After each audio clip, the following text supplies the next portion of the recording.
Baseball is presented by Academy Sports and Outdoors. And after a couple of un-Royals-like losses, they will dust themselves off and resume their 4-game series with Game 2 tonight against the Angels. And for many, many years, crowds like this would assemble on opening day and maybe a handful of regular season games. But this year, it is night after night. And tonight, the Royals, for the first time in 24 years, will surpass 2 million fans. Hi, everyone. Welcome back to the ballpark with Rex Sudler. I'm Brian Lefevre. Joel Goldberg and Jeff Montgomery are coming up. It's not just the number of fans. It's the type of fans. I mean, for years, Kauffman Stadium was a nice, easy place to come, and we've said it before. You know, you come to Kansas City, you stay on the plaza, you eat some barbecue, you kick the Royals around for a few days, and then you head off to the next city. Those days are long gone. They are. And so are the days of a few years ago when they had sellout houses here, packed houses, and the Royals, they seemed to withdraw. They didn't perform for them. Those are over too. Last October took care of that. Now they've learned how to take that energy, feed off of it, and go, baby, go. And here are the numbers to prove that point. Our Academy Sports and Outdoors leaderboard will show us the best home records in the American League. Now, 2 days ago, the Royals had the best record in the American League. The Astros are on the road, so the 2 losses dropped the Royals below Houston. But there they are, second best right now in the American League. Yeah, and you know, it's the same game no matter what city you play in. But these players, when it gets close to going back to the K a couple days before, I hear them talking, can't wait to get home to that home cooking. And they produce. It's been a blast to watch.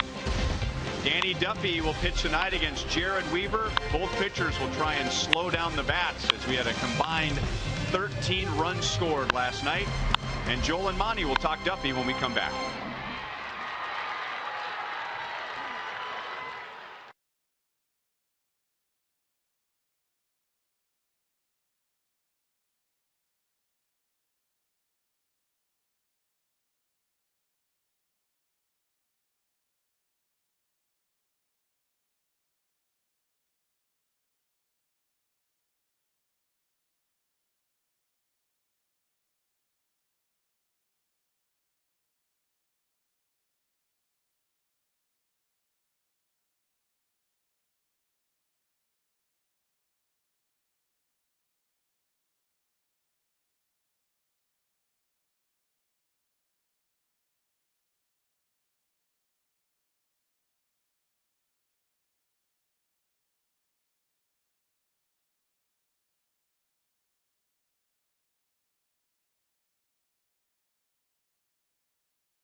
Stadium 3-0 with a 0.44 ERA. They'll be opposed by Danny Duffy. That's outside. We are inside in the Royals Hall of Fame. Joel Goldberg, Royals Hall of Famer Jeff Montgomery. Mike Sweeney will be the 26th Royals Hall of Famer tomorrow. He'll join the guys in the booth in just a little bit. But let's talk about Danny Duffy. What happened his last start? Well, last outing had a real difficult time on commanding both his curveball and his changeup. A lot of it could have been sweat and weather related. Remember how hot it was in that game. Fortunately, Chris Medlin bailed him out. And really, he has been consistent. Shortest outing for him in quite a while last time, but in his last 9 starts, Monty, 3.00 ERA. How's he been able to do it? I think the biggest thing he's done, he's learned to pitch to contact, take advantage of this great defense he has playing behind him. And when he does that, sometimes we see highlight reel films being created in work. So he's been really good when he's pitching to contact. Doesn't matter that it's a warm night. Danny Duffy has the sweatshirt on. He'll be ready to go shortly. First pitch coming up from Kauffman Stadium.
Plague is back to schools across Missouri, so play it forward with the Missouri Lottery. And by your Kansas City Chevy dealers, drop by for great deals on all the new 2015 vehicles today. And the 7-10 game starts at 7:09. And ball one outside to Shane Victorino. Johnny Giavotella led off last night. Victorino started the game on the bench. And now he pulls it deep into the left field corner and just foul. 1 ball, 1 strike on Shane Victorino. Traded recently from the Red Sox to the Angels. And right around the time that the Angels picked up David DeJesus from the Rays. So here is their lineup tonight. Victorino leading off. Giavotella drops down to number 6.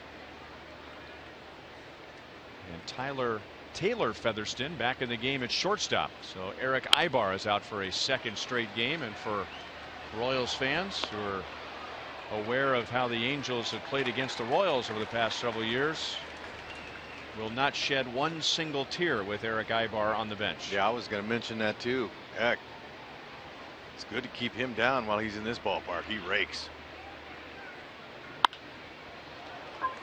Up the left field line, Zobrist. And the ball gets by him in the corner. And Victorino is on his way to third base. And the Angels begin the game with a runner at third. Okay, now that carom down there in left field and in right field can be very tricky if you're not used to it. And this ball wasn't hit all that hard, so he wasn't able to get the carom off the wall, the bounce. But as he got to the wall, the ball got there at the same time, and he just misplayed it. It wasn't, he didn't exactly barrel it, so the ball didn't have a lot of steam on it. But see, they got there at the same time, and sometimes that'll do that. The flying Hawaiian. Big leadoff triple for them. And now a line out to Infante. So a bad break for Duffy, and now a good break as Calhoun hits it right to Infante for the first out.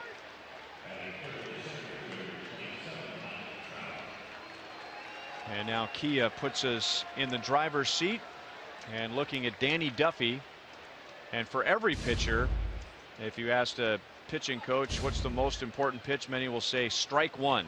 And for Duffy, there is a 106-point difference in his opponent's batting average if he throws strike one rather than ball one. And there's strike one to Mike Trout. Yep, getting ahead of those hitters, that's a key for every pitcher, but especially for Duffy. Fastball, slider, curve, combination, slurve, and a changeup.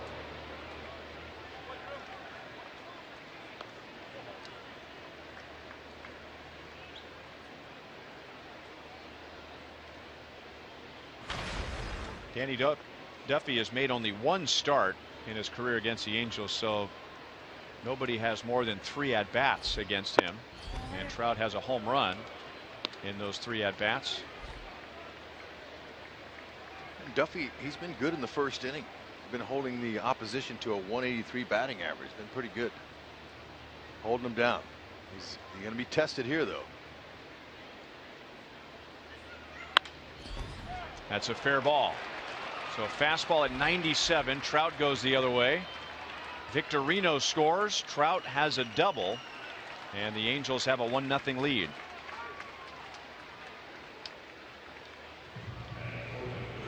That low zone is exactly where Trout lives. He loves that. Last night they got away with a few on him down there, but right here you can't. He's just very good at the pitch. And that ball, it looked like it rode in. It was down right where he likes it. Good inside out swing. Looked like he was thinking to go that way the entire time. Great swing.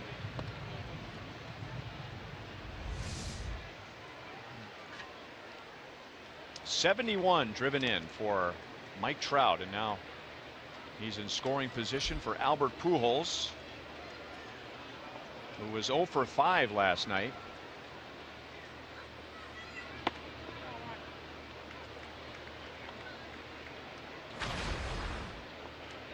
Pujols just destroyed Royals pitching when he was a Cardinal, and especially here.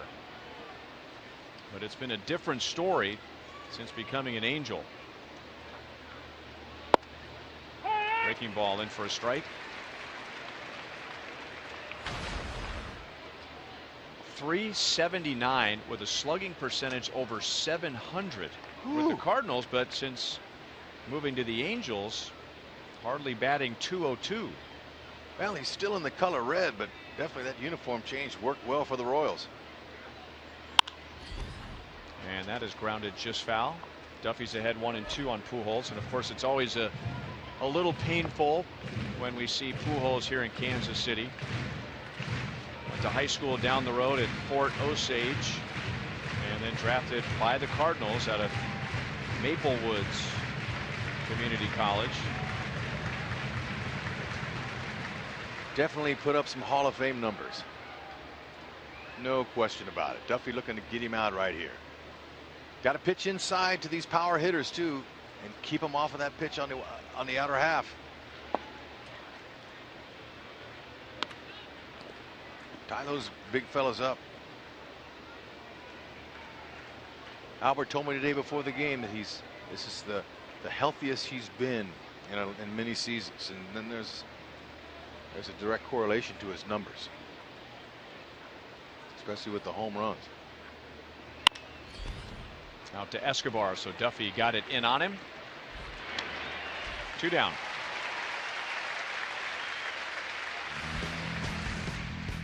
Royals defense presented by Ford.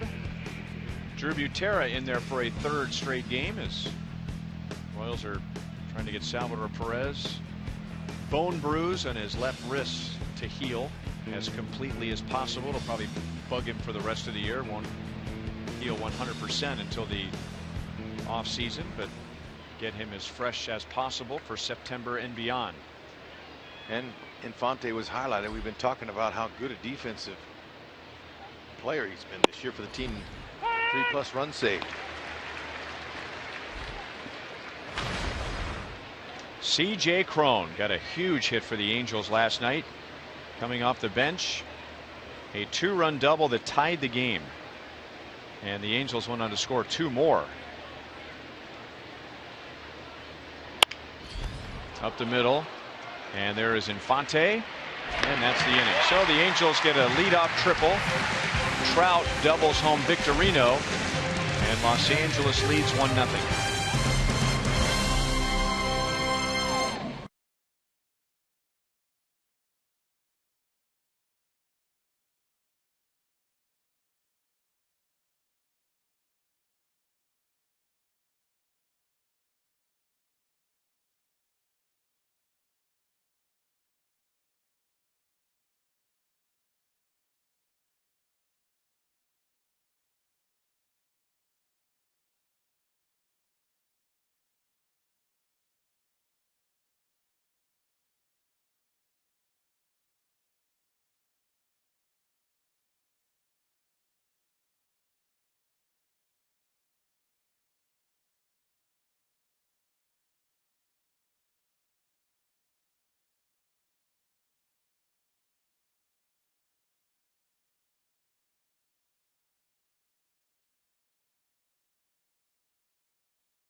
Is at 11 games. The Royals lost yesterday. So did Minnesota.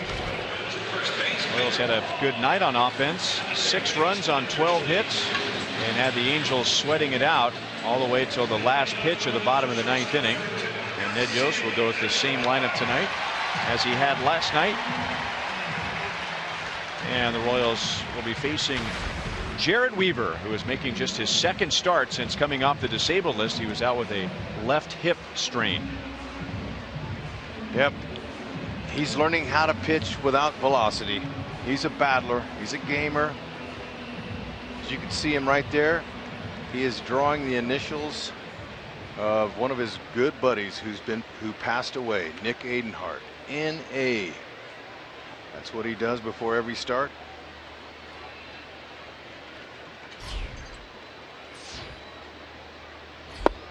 His buddy Nick Adenhart passed away, was killed in a car accident, only 22 years old, after throwing 6 shutout innings in '09.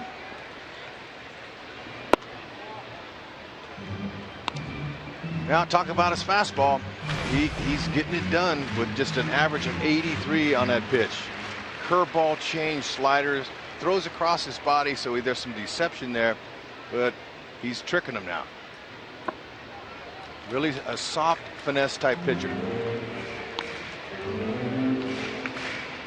He never had a real blazing fastball, but here's how it's dropped since 2011. Just a little bit under 90 miles per hour as an average in 2011, and now a little bit under 84. Now he's having some trouble with home plate umpire John Tumpane 4 pitches into the game, or his game. Well, Jared, like his brother Jeff, a long-time big league starter. Featherston makes the play on Escobar, 1 down. Are both really got a short fuse. They They're not afraid to show their emotions, and as a result, sometimes the body language can be a little bit suspect. Angels defensively. Shane Victorino is the change from last night. David DeJesus started in left field. The Angels are on the plus side in defensive runs saved. 83 miles an hour and a strike to Ben Zobrist. Zobrist was perfect last night. He had 2 singles and 2 walks in his 4 plate appearances. And that's a strike at 82. Really got to be patient with Weaver. You can get up on that plate, crowd it. He will pitch inside. He needs to open up the outside. Same deal. Even if you don't throw hard, you still got, you got to make the hitters move their feet. You can't be comfortable, especially as soft as he throws.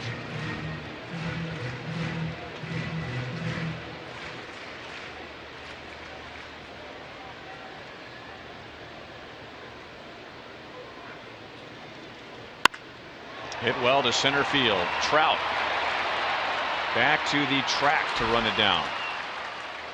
Well, 2 hard hit outs. Escobar lines to short. Zobrist lines out to deep center. Speed is such a beautiful thing if you have it. Man, like Lorenzo Cain, Mike Trout has all 4 gears. Even as this beautiful swing on it, good pass, nice easy swing, he met it perfectly.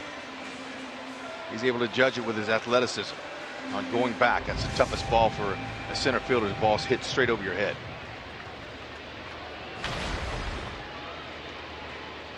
Royals scored a run last night in the first inning, as they've done so often lately, and it was Lorenzo Cain driving in Alcides Escobar. Cain had a 2-hit game. Our Toyota League leaders, Lorenzo Cain and Eric Hosmer, taking a shot at a batting title. They are 4th and 5th in the league in hitting. Calhoun calls off Johnny Giavotella. That's an 11 pitch. 1-2-3 bottom of the first for Jared Weaver.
Today, Mike Sweeney with a straight steal at home against Andy Pettit, who is pitching out of the stretch. And he wasn't fired up or anything. 13 years ago. Is that possible? Here's Johnny Giavotella taking ball 1, and here he is. Tomorrow will be the 26th member of the Royals Hall of Fame, the captain, Mike Sweeney. 13 years ago? Come on. It seemed like yesterday I was going down that third base line going, man, I think that looks like I'm running to Blue Springs. It looked a lot further than 90 feet, I'll tell you that. Giavotella to the right field line, and Rios makes a nice play before bumping into the sidewall. Okay, I need to make a correction. You were on with us when we were at Anaheim, right, earlier this Correct, year? yep. And we showed that. Yep. And I said that you stole home against the Royals when you were with the Mariners. Correct. Now, you corrected me off air, but I remember you going home on a play you should not have gone home Yeah. on. And I've always said Michael had Mike Piazza's body, but Kenny Lofton's heart. And but it was, remind me what happened, because when that play happened in Seattle, it reminded me of when you stole home against the Yankees. Jamie Quirk said, "Look like a greyhound, run like a bus." But I was on third base. It was a one-hopper back to Brian Bannister, and you know, when you're going good, guys, the game slows down. Everything's in slow motion. It was a one-hopper back to Bannister. It was a 1-1 game in the 6th or 7th inning, and Bannister looked me back, and I just kind of nonchalantly took a half step back to third base. And as I looked over, I saw Billy Butler at first base, and Bandy kind of flipped the ball lightly over to first, and I said, my mind went, hey, he's going to flip it to Billy. Billy's not so swift of foot over at first base, and my mind just said go. Right when he turned around, and ended up being a bang play at home plate. Mariners won 2-1. It ended up being the go-ahead run. So. Sweet. And Michael went running and jumping off the field. I mean, fired up like it was your rookie year. Oh, man, this game will do it to you, Ryan. Whether you're a 23-year-old rookie or a 37-year-old guy barely hanging on Rex, this game can really infuse a lot of passion in life. Better believe it. Passion, energy, enthusiasm. That works in a game that's played every single night. Amen. And I saw there was a young Royals closer by the name of Jamie Bluma, who was supposed to take over for Royals Hall of Famer Jeff Montgomery, and I was catching Jamie Bluma in his debut, and up steps Rex Hudler for the California Angels. And you're thinking, easy out. Come on, give him a first pitch fastball. And boy, that second pitch fastball went about 400 feet for Jamie Bluma's first big league hitter was Big Red over here, taking him deep about 420 feet. Poor Jamie. Yeah, I feel bad for Jamie, man. That's got to be embarrassing for him, but I think he's gotten over that now. Yeah, but going back to it, Rex and Ryan, I mean, whatever you do in life, do it with passion and be great at it. And certainly that's how we do it, how I did it as a player. I want you to spend some time with us tonight, if you don't mind, and we'll just you'll be our third man in the booth. That'd be great. Because you're going into the Hall of Fame tomorrow, we're going to talk about your career here and the big day and parts of 11 seasons here with the Royals. Man, I wanted you to come back here at the end of your career and get a hit. You know, go 1 for 1. Get you to 300 even. Or maybe have a 3 home run game, get you to 200 and get you back to 300. But a 5-time All-Star. And as Connor Gillespie takes ball one, the first thing that always comes to my mind when I think about your career is what would have happened to you. Something great, I'm sure, because you're just that type of a person. But what if Jeff King did not retire out of the blue in 1999? It was my first year with the Royals. And Connor Gillespie will allow us to finish the conversation as he singles to center field. And just to remind Royals fans, Michael, you were a third catcher on that team. Correct. Jeff King was the first baseman. He retires out of the blue. Nobody saw it coming in 1999. The Royals needed a first baseman. They gave you a glove. They gave Jeremy Giambi a glove. And that was the beginning of a 5-time All-Star career. Yeah, who would have thought it, Ryan? Those numbers were a little bit skewed as far as the dates. My debut with the Royals was 1995. My last year was 2007. But in 1999, when Jeff King retired, they threw us a first baseman's glove, me and Jeremy Giambi, and something that Royals fans may not ever hear the story, but maybe I can share it next inning, of why Jeremy Giambi did not have the chance to play first base. And it's a good one. It involves Royals Hall of Famer Kevin Appier, but it'll take a couple minutes. So Well, you've got it down. You've got it down, Michael. You never start a story with 2 strikes. So and 2 outs. That got Featherston. So Gillespie will go to second base, and with 2 outs and nobody on, the Angels have 2 on, and the top of the order coming up. Well, maybe I'll break into it, Ryan. Okay. So it was an off day. We're getting ready to travel to Pittsburgh, Rex, and our bus is leaving the K at 4 o'clock in the afternoon. So we got a day to pack our suitcase, do a little fishing, get a little barbecue in our guts, and then head up to the ballpark. So Jeremy Giambi, myself, and Jed Hansen, we said, hey, we got a half day. Let's go to Kevin Apier's farm, do some fishing, see the animals, see the llamas, the camels, the Clydesdales, and we did it. And as we're getting ready to leave, Jeremy Giambi sees some Odysseys in Kevin's garage, 4-wheelers, and says, I used to race these when I was a kid. So he goes screaming down this cornfield and jumps this thing about 30 feet in the air. Oh. And he lands on the front wheels and almost flipped it. And at that moment, we're like, Jeremy, what are you doing? And at that moment, Kevin Apier's wife pulls up. And Lori, she won Miss Kansas, so she's a beautiful girl. And Jeremy says, she says, was that you that someone jumped in this thing? I was driving up the road and I saw some big four-wheeler in the air. And Jeremy says, yeah, that was me. You want me to see me do it again? Make a long story short, Jeremy goes faster this time, jumps further, and lands on the top of this Odyssey. We were at the Paola hospital until about half hour before that bus was ready to leave. Jeremy had staples in his head, stitches in his knees, black eye. So when we're going to Pittsburgh, Jeremy Giambi was supposed to start that first game in Pittsburgh. Tony Muser looked at him and says, what happened? He says, well, I was changing the oil at Sweeney's house. The toolbox fell off and hit me in the head. And, I remember that. The toolbox didn't hit him in the head, huh? Unless you call a toolbox an Odyssey at Kevin Apier's ranch. No, the toolbox did not hit Jeremy Giambi in the head. So had Jeff King not retired and Jeremy Giambi not raced four-wheel Odysseys as a young boy, maybe Royals fans would never heard of Mike Sweeney. Oh, that's a great story. Ouch. That's right off the elbow. Ouch. Did you wear one of those elbow pads? Never wore one. Never. Okay. I refused to it. All right. That's right there. Ooh. A couple of times you get hit in the hand or in the elbow, and we had a great trainer, Royals legend Nick Schwartz, and he would always try to talk me into it. Wear an elbow guard. Wear something on your wrist. And I said, Nick, Dad didn't raise me to wear stuff on my body when I played baseball. All I need is a bat and some batting gloves, and let me do it. If I get banged up, I get banged up. Love it. Love the mentality. So I wonder if Kevin Apier and Lori are at home at their ranch in Paola watching this going, I remember that day. Well, you know, you hear about injuries all the time, and obviously as a player you can't do certain things when you're under contract, so correct. The story changes a little. Cole Calhoun with the bases loaded. There were 2 outs and nobody on, and then Gillespie singled, and then Featherston and Victorino were hit by a pitch. And now ball 1-2. Cole Calhoun.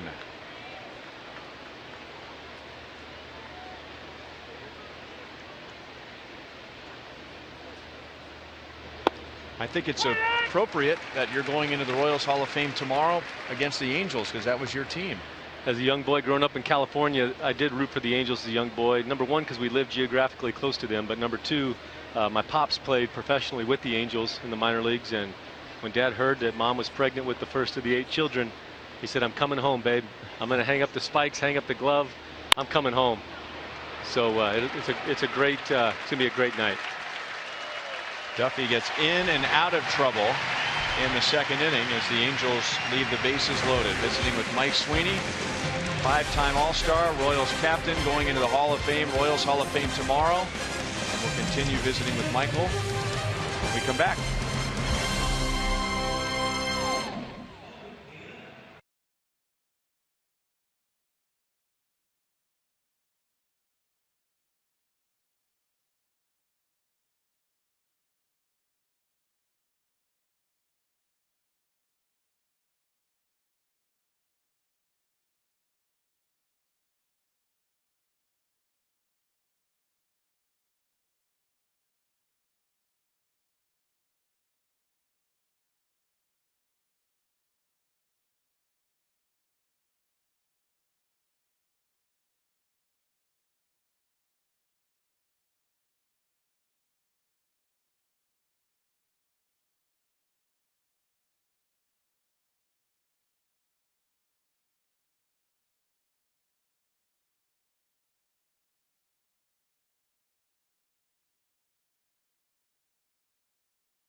pitching coach Dave Island. Eric Hosmer, Kendrys Morales, and Mike Moustakas against Jared Weaver in the bottom of the second inning.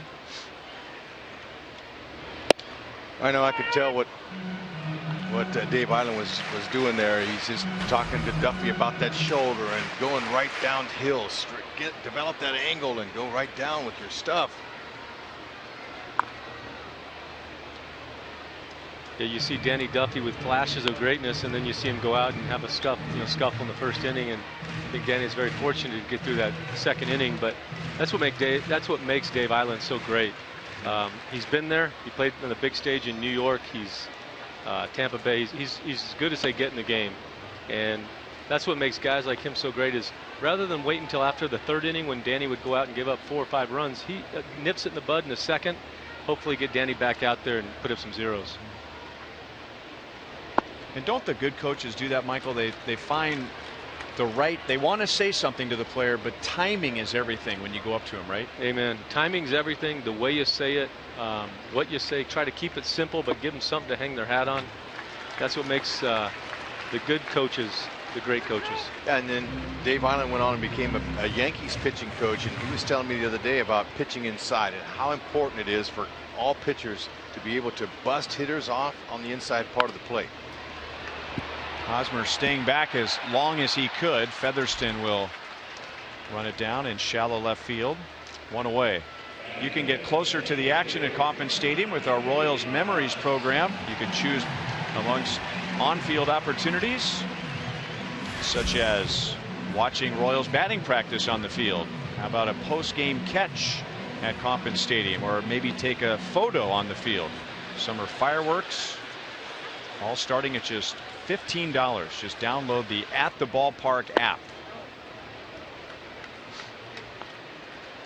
Swing Dog, what do you think about Morales? I'll tell you what, Rex and Ryan, last night I was in the suite with Dayton and Jason Kendall, and Jason and I were looking at each other and said, man, I was sitting in the suite with Dayton Moore in the winter meetings, and we were proposing to sign Kendrys Morales, and I bet 80% of the people in that room were saying, don't give this guy a 2-year deal.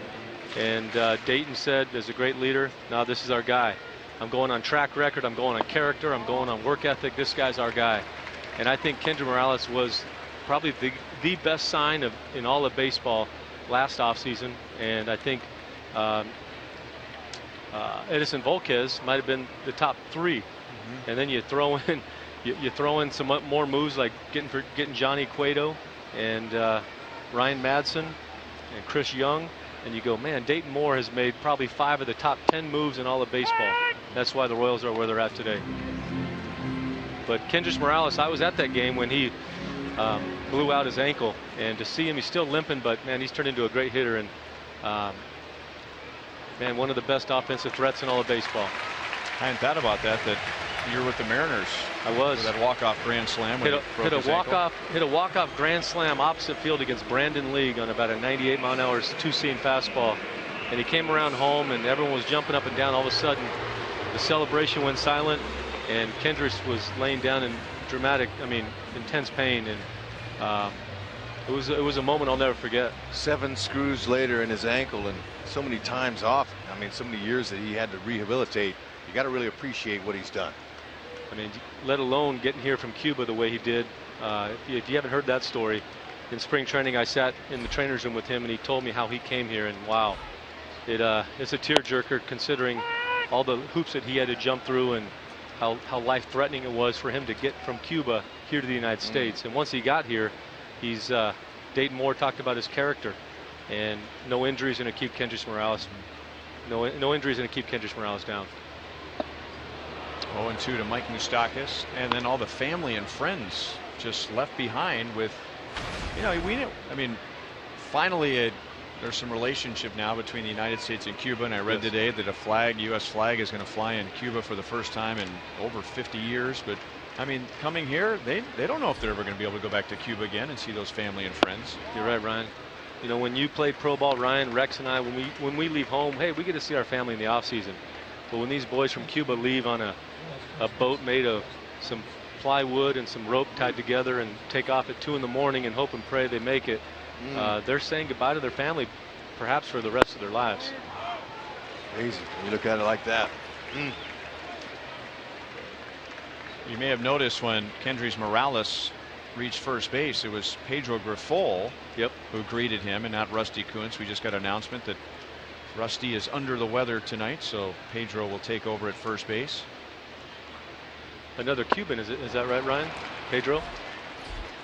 Rex, isn't Pedro Cuban as well? We'll have to check it out. Cuban descent? You know, I think he is. I believe he is. Good question.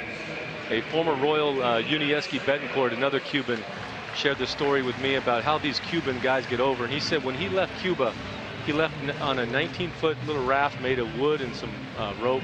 There were 19 of them on this raft.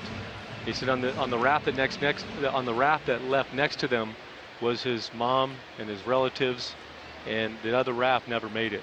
But he said all he had for that one 12-hour boat ride was, he said he had a rosary bead and he had a coconut. And he said he had the milk from the coconut and the flesh to eat, and that's all they had. And he said that's what those Cuban players do when they leave Cuba with a dream to come play Major League Baseball here in the States. They sacrifice everything, and Kendrys Morales is not an exception. Hit hard by Alex Rios, and it's caught in left field by Shane Victorinos. That's a third hard hit out for the Royals in the first 2 innings. And at the end of 2, the Angels lead 1-0.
Your strongest fan photo. Use hashtag KC Data Strong Fan, and you just might see yourself in an upcoming broadcast brought to you by T-Mobile.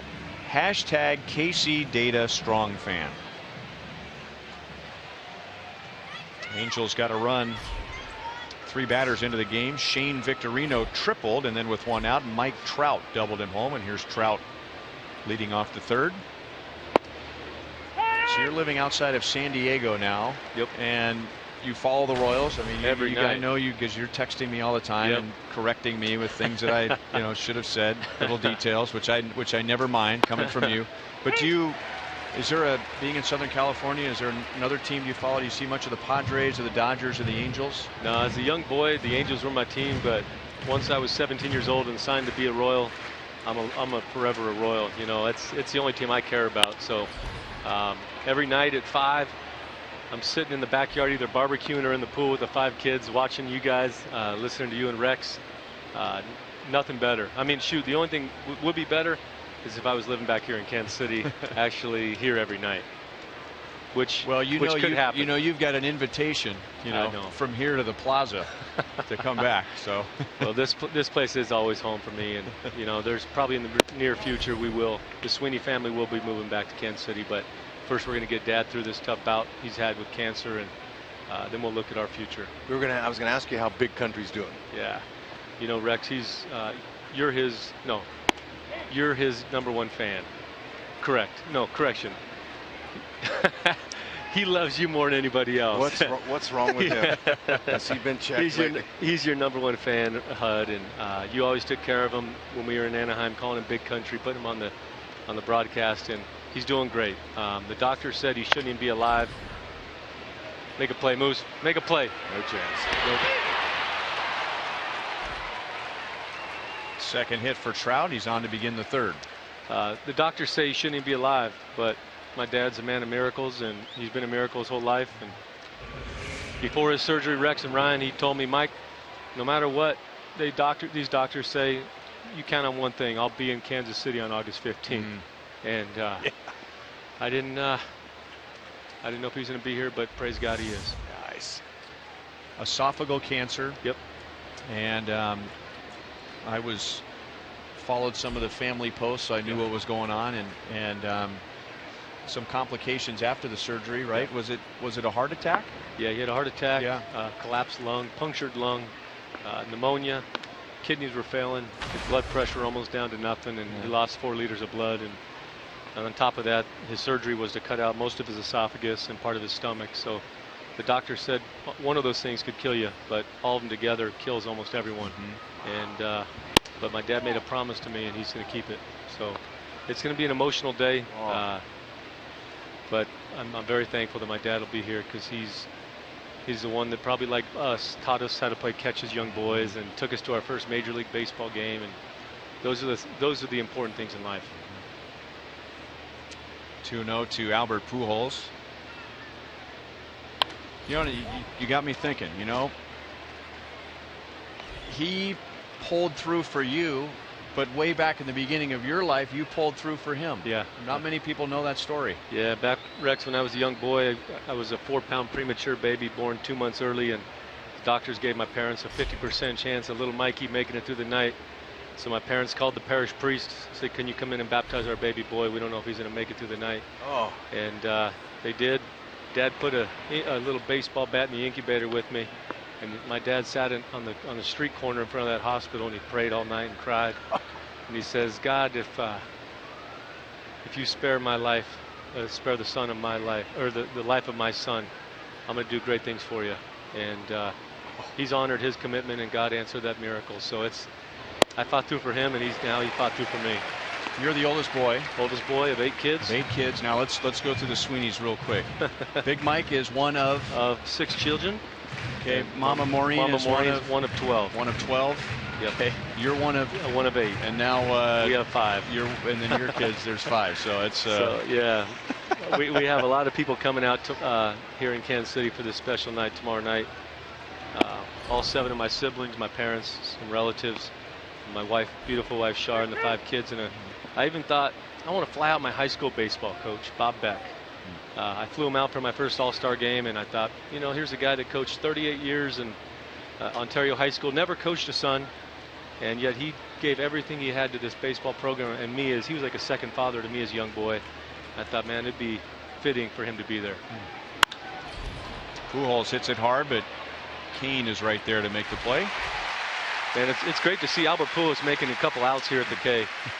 When he was with the Cardinals, I know you guys know it, he had a knack for getting hot when he came. Oh. He was hot every time, but he had a knack for making things happen at the K. And it was, I mean, I know the Angels won yesterday, but to see Albert Pujols go 0 for 5 and then today now 0 for 2, it's not a bad thing for Royals fans. That seemed impossible when he was in a Cardinal uniform. Exactly. Yeah, we showed the numbers earlier. Yeah, he loved it's it. Dominant. Yeah.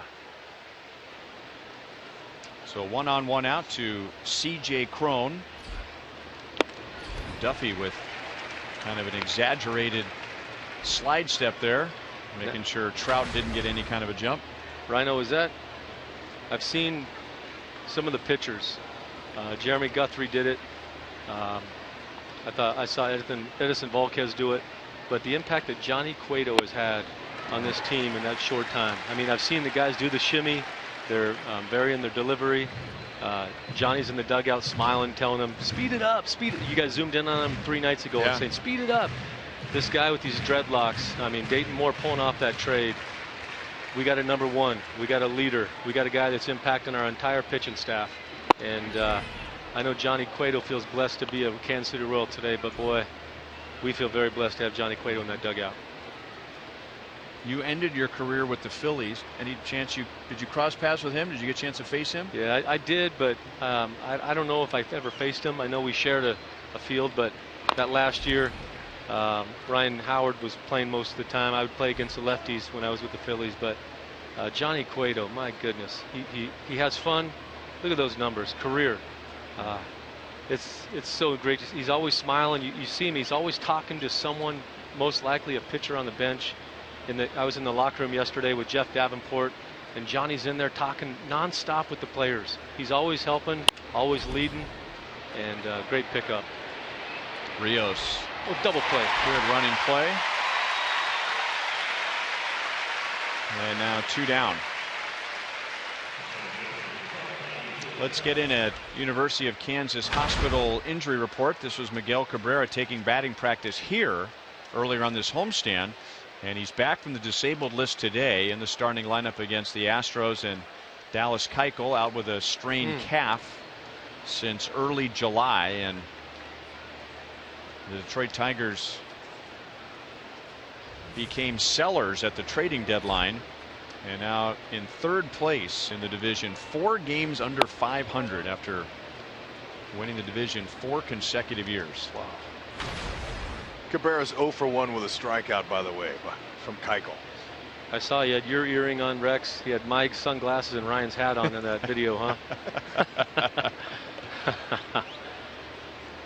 Yeah, Miguel Cabrera, when you're that kind of hitter, you can wear whatever you want, do whatever you want to do. He's a special player, one of the best in our era for sure, if not the best.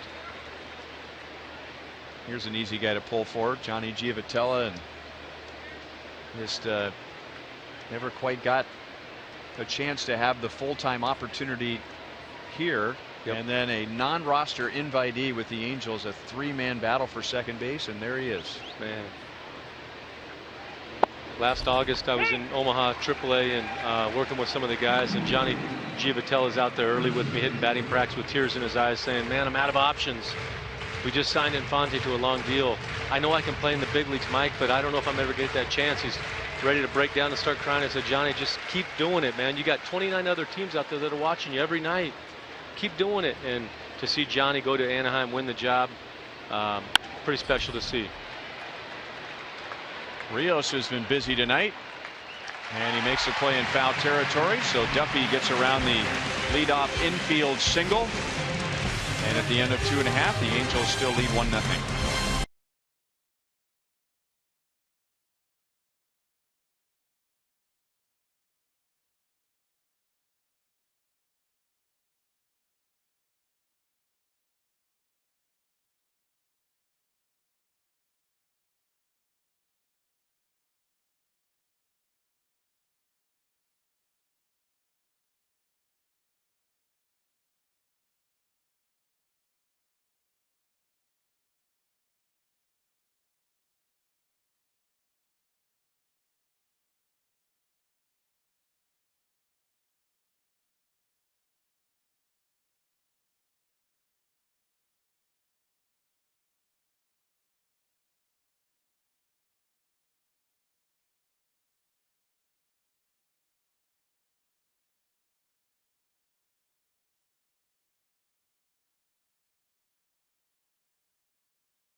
Team to travel to England. Tracy was challenged to give back to her region.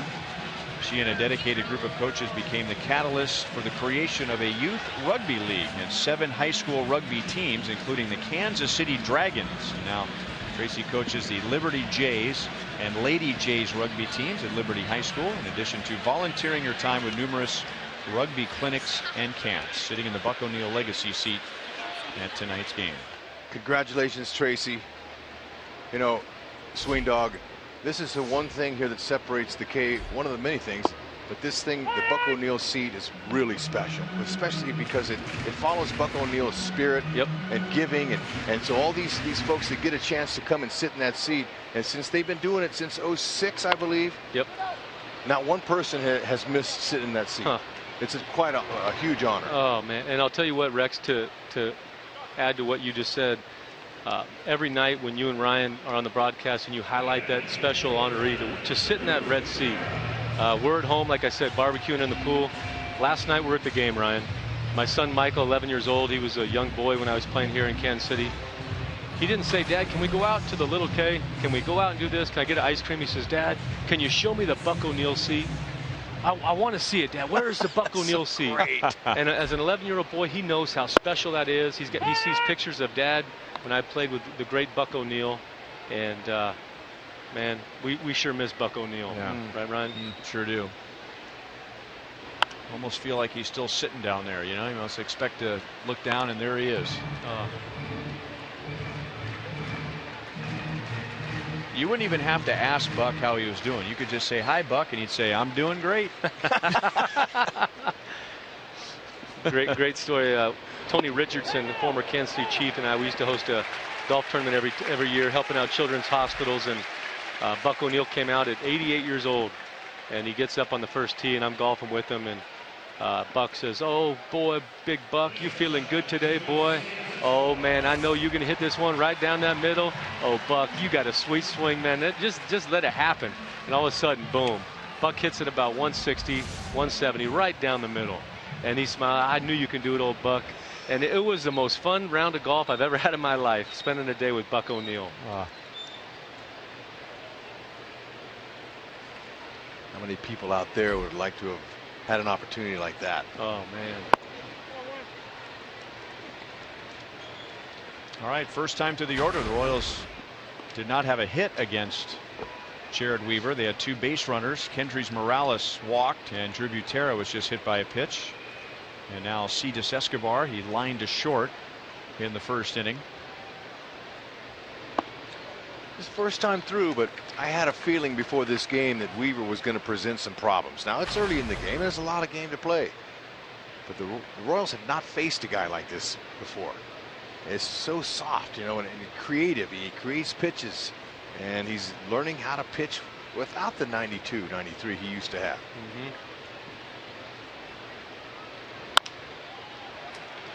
Featherston will play it to second base, and Giavotella will take the out there. Escobar is at first with 2 down.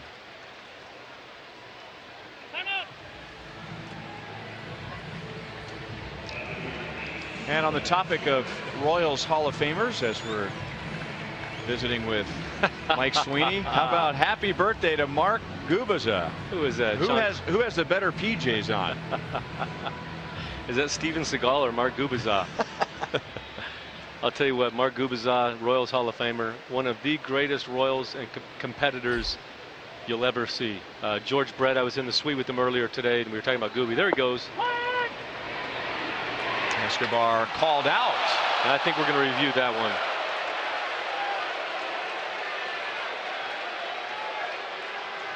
Angels are in no hurry to get off the field. Escobar is going to stay at second base.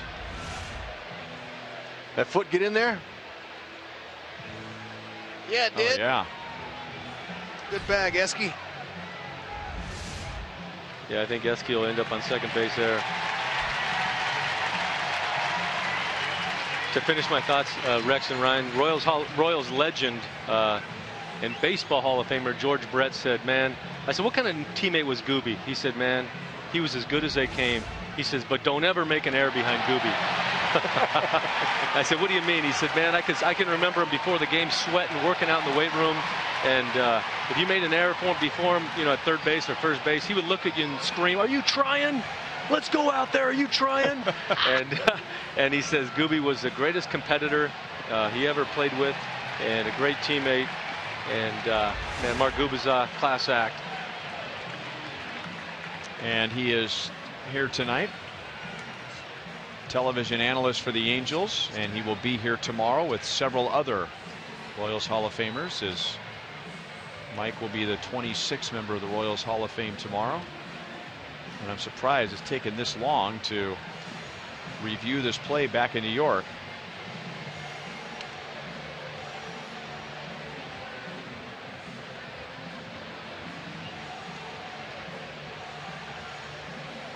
Since you watch so many games at home, what do you think of replay from your living room? Does it take away from the experience at all watching the game, or do you like it? I like it, Ryan. There were so many nights that, as a ball player, you guys have been there. You're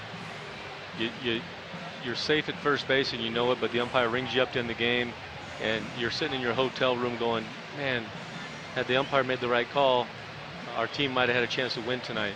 And instead it's 3 in the morning and you're in Cleveland at the Marriott and you can't sleep. I think this is good for baseball. The umpires, they're out there doing their best. And to have this assistance to help them get their calls right, I think it's a great thing. And they can sleep better as well. You're right, Rex. They come to the ballpark all bummed like the players, and you're right. They feel bad about it too. But now, Escobar with his 11th steal. Yes. I only ask that because on one hand, the game is trying to speed things up, and on the other hand, this slows it down. And so obviously we want to get the calls right. We have an interesting perspective because we're here at the game. And no, I think it adds to it, Ryan. And I love when you guys highlight Billy Duplessis sitting in that room, grinding every night, giving the heads up to Don Wakamatsu, take the call or not. He's a part of this team and didn't capitalize. Victorino in left field will take care of Ben Zobrist. So Escobar is stranded at second base, and at the end of 3, the Angels lead 1-0.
At the K, pregame festivities will take place in the outfield experience, featuring an array of booths from the local art scene, a live chalk artist creating a Royals inspired mural, and live music from local music group Victor and Penny. There's Art Stewart. Speaking of arts, Royals.com/special events. A $5 donation will be made to the KC Arts Fund. Carlos Perez, Connor Gillespie, and Taylor Featherston against Danny Duffy in the 4th inning. Danny got off to a shaky start. Victorino tripled. Calhoun lined to second, and then Trout doubled. So 3 hard hit balls to the first 3 hitters, and the Angels had their first run, but no runs since. And now that's hit well toward the right field corner, but foul. 1-1 on Perez. Mike, I know we don't have you much longer, but I got to ask you this question. I believe you were the last captain of the Royals. Who, in your opinion, would be the next captain here? Oh, wow. Yeah. Sorry about that one. You look out in left field and you see Ben Zobrist, and there's a big missing hole there in Alex Gordon. Alex is really the heartbeat of the team, and I would say the leader. But I think if I was going to name someone the captain, the one that the guys really feed off of, it would be hard to not name Alex, but it would most likely probably be Salvi. You know, when I see Salvi instinctively, the first thing that comes to me, I call him Capitan. Oh, hola, Capitan, ¿cómo estás? Hey, estás el Capitan, Sweeney. You know, he says, hey, you're the captain. And he lights up like a Christmas tree. The fire that he brings every night to that pitching staff.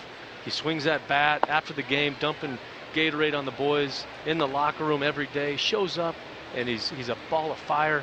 I mean, here he is. He could be in the locker room getting ice on his hand, but he's out there top stepping it with a ball in his hand, pumping him up.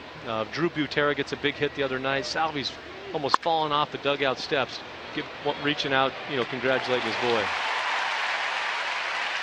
Kane makes a play on Carlos Perez. I remember when you were captain, I want to say there were 4 in the game. Yeah. Paul Konerko, Jason Varitek, Derek Jeter. Correct. And you. Now, Derek Jeter never wanted to wear the C. You did, because you wanted it to be a reminder every day you put that jersey on. I did. And every day, whether it was a good day or a bad day for me, whether I was healthy or banged up, I knew that the guys were looking to me to lead. And one of the greatest things of my career was Reggie Sanders. You guys remember Reggie? Reggie came up to me his first year as a Royal and said, "Swing dog, it must be easy being you. You're hitting 330. You got a smile on your face every day. You're the captain of this team." He says, "I want to see who you are if you still got that same smile, the same presence here when you're hitting 240 and things aren't going well." And I didn't think much of it. I said, I try to be the same every day, Reg. Right. The next year, my last year here in Kansas City, I was hitting about 260. There's some people that writing things in the Star that weren't nice on talk radio. Wasn't good to me. Some disappointed fans here sharing their disgust, and it was a hard time. And Reggie came up to me. The boys came in about 2 in the morning from a road trip, and I missed them, man. I was left to be home, get some treatment. The boys came home at 2 in the morning, and I was waiting for them in the locker room. Gave him a big hug, and Reggie comes up to me. He says, "Hey, I said something to you last year," and he goes, "You're still that same guy." And I kind of looked at him like, "What?" He said, "You're the same guy hitting 260 banged up as you were when you were hitting 330. And he says, "That's why you're the captain of this team." Love that. Gillespie pops out to Mike Moustakas, 2 down in the 4th inning. You were a leader on this team before the captain was placed on your jersey. Did you take on any more of a burden when it was official? I think I did. I think I did, Ryan. I remember Roberto Hernandez coming up to me. I got off to a slow start when George Brett and Tony Pena gave me that jersey on opening day. And Roberto Hernandez came up and said, "Mike, the reason why they gave you that jersey is not who they want you to be, but it's who you have been and who you are. Don't worry about it. Don't let that put extra pressure on you." And that kind of let me breathe a little bit and take off. But to wear that C was quite an honor.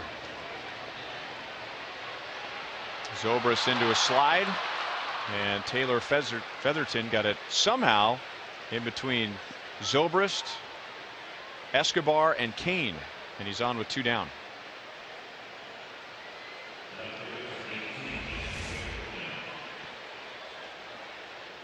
So Duffy still without a 1-2-3 inning, and now the top of the order comes up for the 3rd time against Duffy. Zobrist was the closest. Now Zobrist took a step back on contact. Sometimes that'll happen. And he doesn't have good closing speed out there. And you know, when you have Alex Gordon, a platinum glove winner out there, you know, it kind of makes it tough for anybody else to go out there. Is it me or looking at the offensive alignment? Does it look like Zobrist is playing a lot deeper than Kane and Rios? And I noticed that the at-bat before with Featherston up. I noticed he was a shade deeper, and I don't know if that's because Lorenzo Cain can cover so much ground. There's only one Lorenzo Cain in baseball that can cover ground like him. But I see he's playing a lot deeper than the other outfielders. Good point. So longer run for him. Correct. To get to that ball. Some guys aren't comfortable going back. They're more comfortable coming in. Yeah. When they play deep. But, you know, we'll have to check on that. We'll do a little research. I like it. Victorino tripled up the left field line to begin the game, and then Mike Trout doubled him home, and that's our only run. I talked to Ben Zobrist about that when he got here, and you know, he was drafted as a shortstop, never really moved around the field until he got to Tampa Bay in 2008. And as much as he has played in the outfield, he is still much more comfortable on the infield. I guess you kind of identify with one position, and everything else kind of feels a little bit out of position. And he's played a lot more right field than he has left field. A lot of second base and right field when he was with the Tampa Bay Rays. Yep. Heck of a player. Heck of a pickup from Dayton Moore. A good fit for any team, but a perfect fit for the Royals. Yes, he is. I was talking with Ben yesterday in the locker room, and he said he was born here or was raised his first few years of his life. His dad was in seminary Bible college here in Kansas, and said, man, I called this place my home for a few years, and now I get to play here. He said, Mike, I was in Tampa for years. You know, we're making runs, playing in the playoffs every year, but he said, I've never been in an atmosphere like Kauffman Stadium. And then we were in the playoffs year after year in Tampa, but there's nothing like I've ever been in like Kauffman Stadium.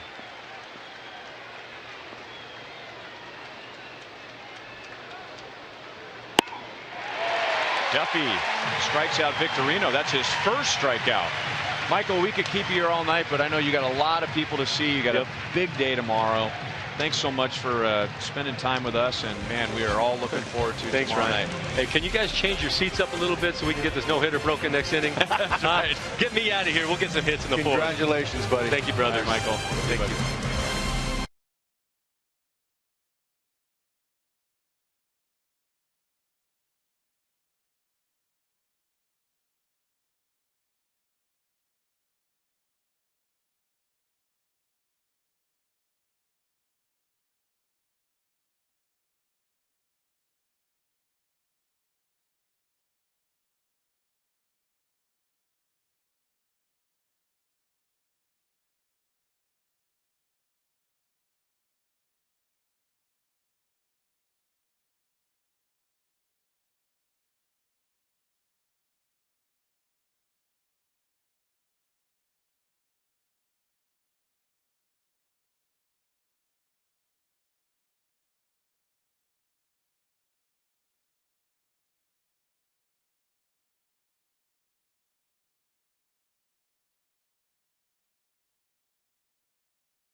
Online with rapid pickup at delivery.panerabread.com.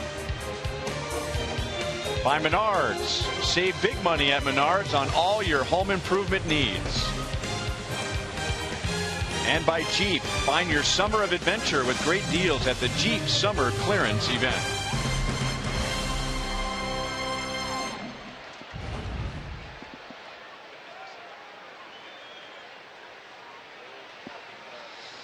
Lorenzo Cain, Eric Hosmer, and Kendrys Morales against Jared Weaver. And even though Mike Sweeney has been retired for several years, always a player in his heart. And noticing that the Royals are without a hit in the first 3 innings, he figured it was time for him to go and sit somewhere else, which is what guys would do if they were in the dugout. There it is. Way to go. You broke it up, Rhino. I didn't go anywhere. Well, I was afraid that he wanted us to change seats, but now we don't have to. There he is, back here in the booth. We're just telling him. He just said in the background, all you had to do is get me off the show. There it is, another infield hit by Lorenzo Cain. Yep. And what that is, folks, and we witnessed over the last couple of seasons, a rally. An infield hit for the Royals is a rally. Let's see if they can put together something on Weaver now. Everything's contagious. See if they can feed off one another. Cain runs. You can run on Weaver, and Cain is safe. And now will the Angels challenge?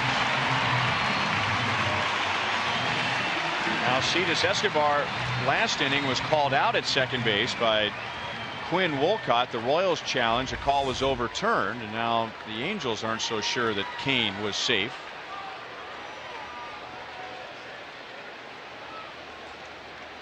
Featherston looked like he got his knee down there. He put his nose right in there. Let's see where this Cain reaches. Looks like his hand was on. It's close. Almost got him a little cleat sandwich.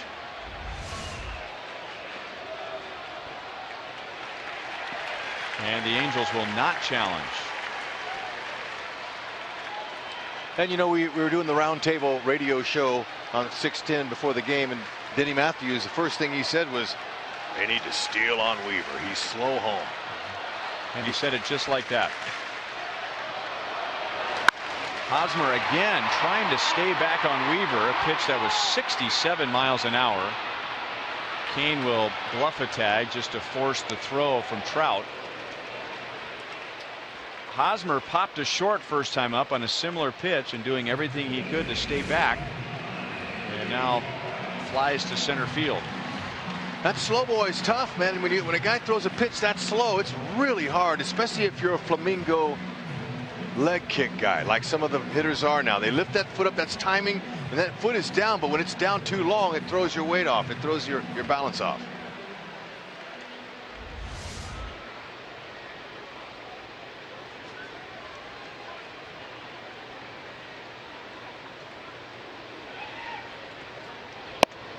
You have to wonder, when was the last time Eric Hosmer saw a 67 mile an hour curveball? He came from a very good high school program in the Miami area. They probably didn't throw that slow in high school.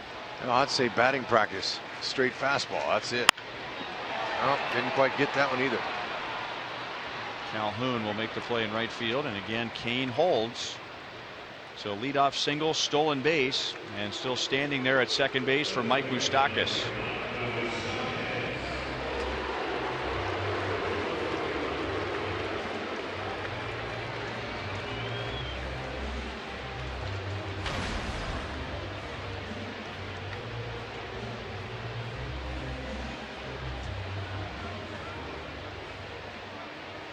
Weaver has struck out one. That was Moustakas in the second inning. Duffy has struck out one. So the defense has been heavily involved in the first 4 innings.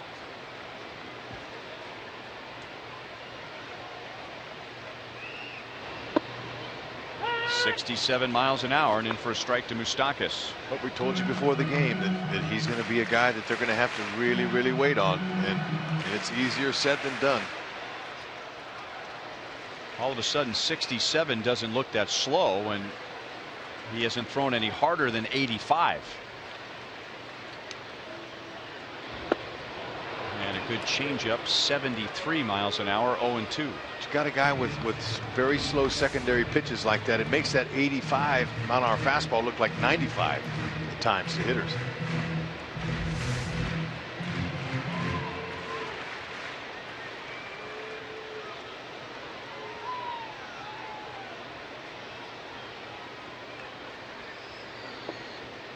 Another changeup at 73. And just for comparison's sake, Kelvin Herrera's changeup, not his fastball, his changeup is 5 or 6 mile an hour faster than Weaver's fastball.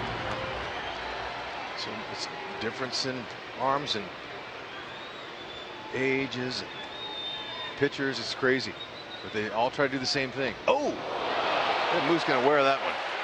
That's the second batter that Weaver has plunked. Danny Duffy has plunked 2. That's Moose's 12th time he's been hit by a pitch that ties Alex Gordon with 12.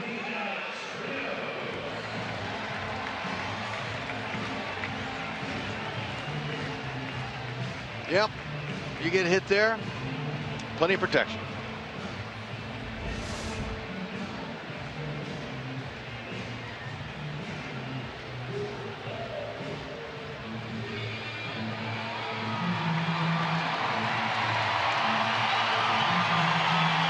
So 2 on, 2 out to Alex Rios. He lined to left field first time up. And Rios has the most experience of any Royal against Weaver.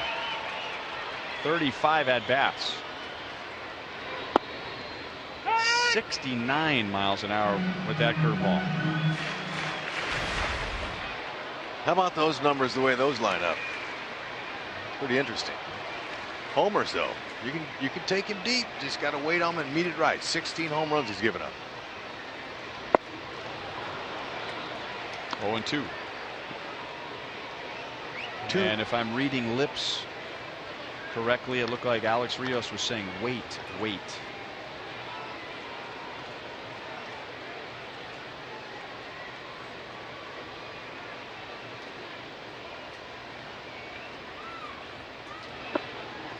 One ball, 2 strikes.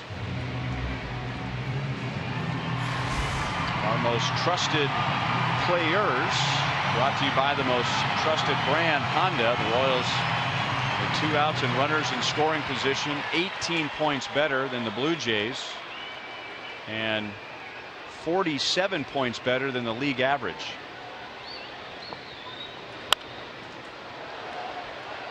Still 1-2. Wait, wait, wait. Short, compact swing. Weaver's given up a 278 average with runners in scoring position. Look at that little sweetie.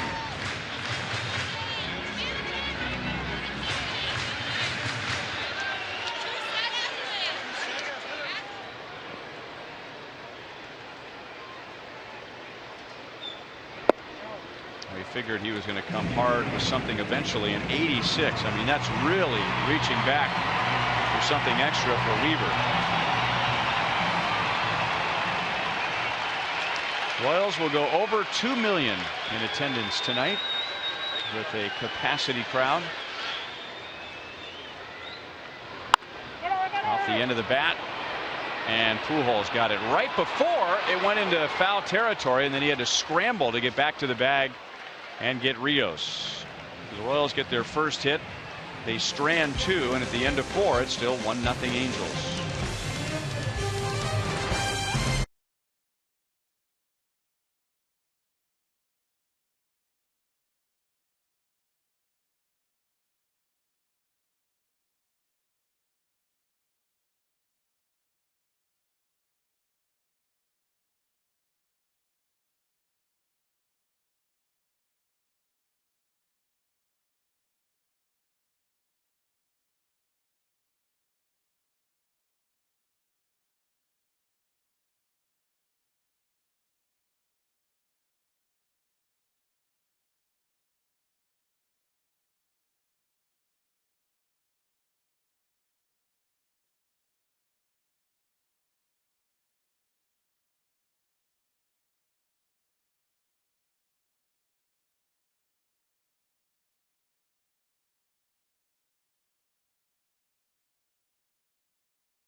talking to head trainer Nick Kenny today, said that Salvi would get reevaluated by team doctors right before the game to determine how much longer he would need to wait to get back in there. And Nick's saying that there's no structural damage to the wrist. It's just a bruise. That's it.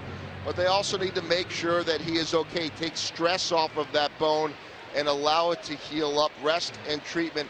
He said that their treatment usually, and the way they go about all these things, is that we got another hit batter there, just grazed him, but they try to be cautiously aggressive with everyone. But he said that there's a lot of gray area. It's not black and white. They want to be able to get him the rest, at the same time make sure that he stays in rhythm on the field. So it's a balancing act, but very optimistic. As for the turn for Perez, just not sure exactly when yet. All right, Joel, thank you. Now Drew Butera, after Danny Duffy has hit his third batter, and it was a curveball that got Cole Calhoun. And so the Angels have the leadoff man on for the third time, and a man on for Mike Trout. That makes it 8 hit batters. He ties Guthrie for the team lead.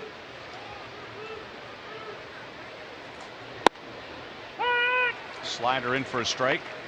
Trout doubled in the first inning. That drove in Victorino, and then reached with an infield single in the third.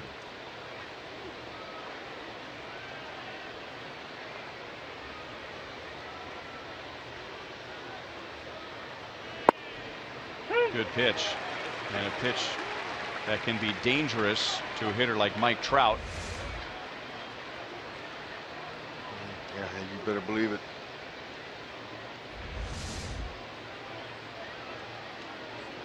Trout's 2 for 2.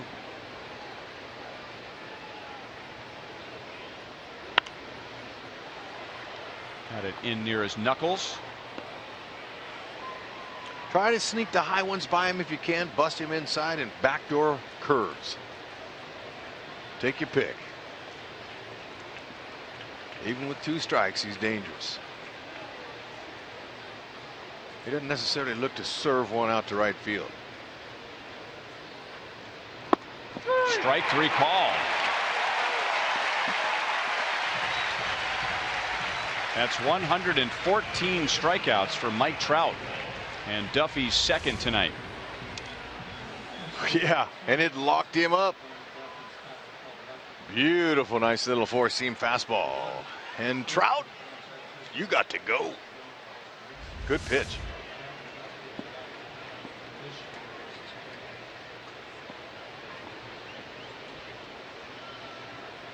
And now Albert Pujols, and that was just a little bit inside. Pujols is 0 for 2.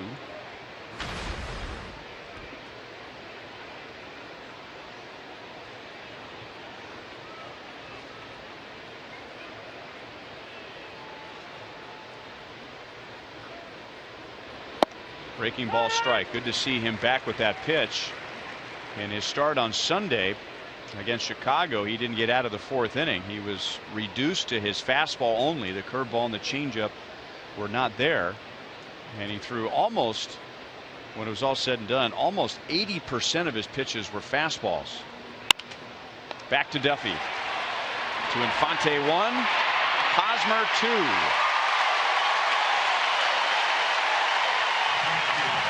15th ground ball double play induced by Duffy.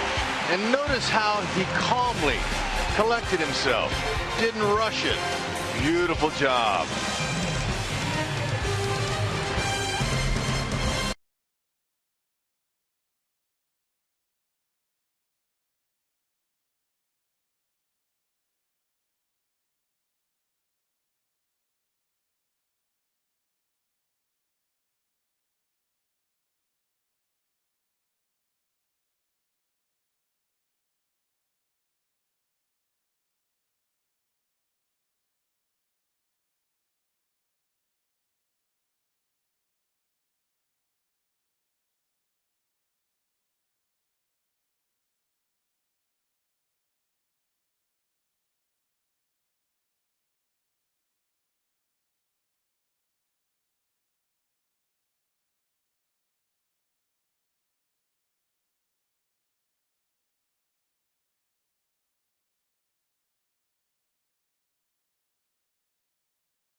but only trail 1-0.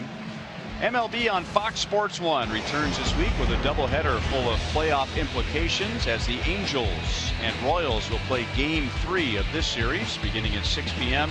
followed by the Nationals and the Giants. Also streaming live on Fox Sports Go. And tomorrow you will hear Joe Davis, who's done a couple of Royals games already this summer, with Mark Gubicza, Royals Hall of Famer, and Ken Rosenthal. There's Gooby over in the Angels television booth. Another slow curveball. It seems to get slower as the game goes on. 67 to Omar Infante. The Royals do have 4 runners as Weaver is hit 2 and walked 1. Only Lorenzo Cain's infield single has been a hit for KC, and now Infante, good play by Gillespie, got some help on a stretch by Pujols. It's not a bad idea against Weaver, and his defense picks him up 1 down. Better believe it's not a bad idea. Soft tossers are the easiest guys to bunt off of. You know, you really want to disguise it because you have longer to commit. Great pickup by Pujols, but Connor Gillespie, he was in on that ball in a heartbeat. He almost knew it was coming. Great pick by Albert. So those guys that throw mid-90s, it's hard to bunt. 66 to Drew Butera. He was hit by a pitch in the 3rd inning. When the Royals were in Anaheim in April, Drew Butera was with the Angels. Played last year with the Dodgers and then designated for assignment by the Angels. The Royals picked him up. Calhoun over to the line to make the play. 2 down. Sundays at Kauffman Stadium have something for the entire family, and prior to every Sunday home game, Family Fun Day will feature face painters and balloon artists, an entertaining DJ, and player autographs atop the Royals dugout. But the fun doesn't stop there, because following the game, kids under 14 can run the bases during the Skippy Fun Run, and the first 500 kids in line get a Skippy t-shirt. That's coming up in 2 days.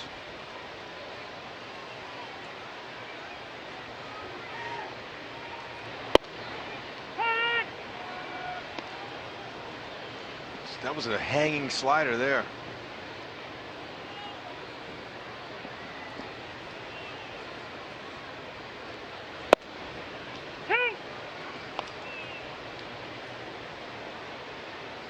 Oh, 2 on Escobar. He is lined to short and reached on a fielder's choice and then stole a base. A little bit outside. Perez tried to pull it back into the strike zone.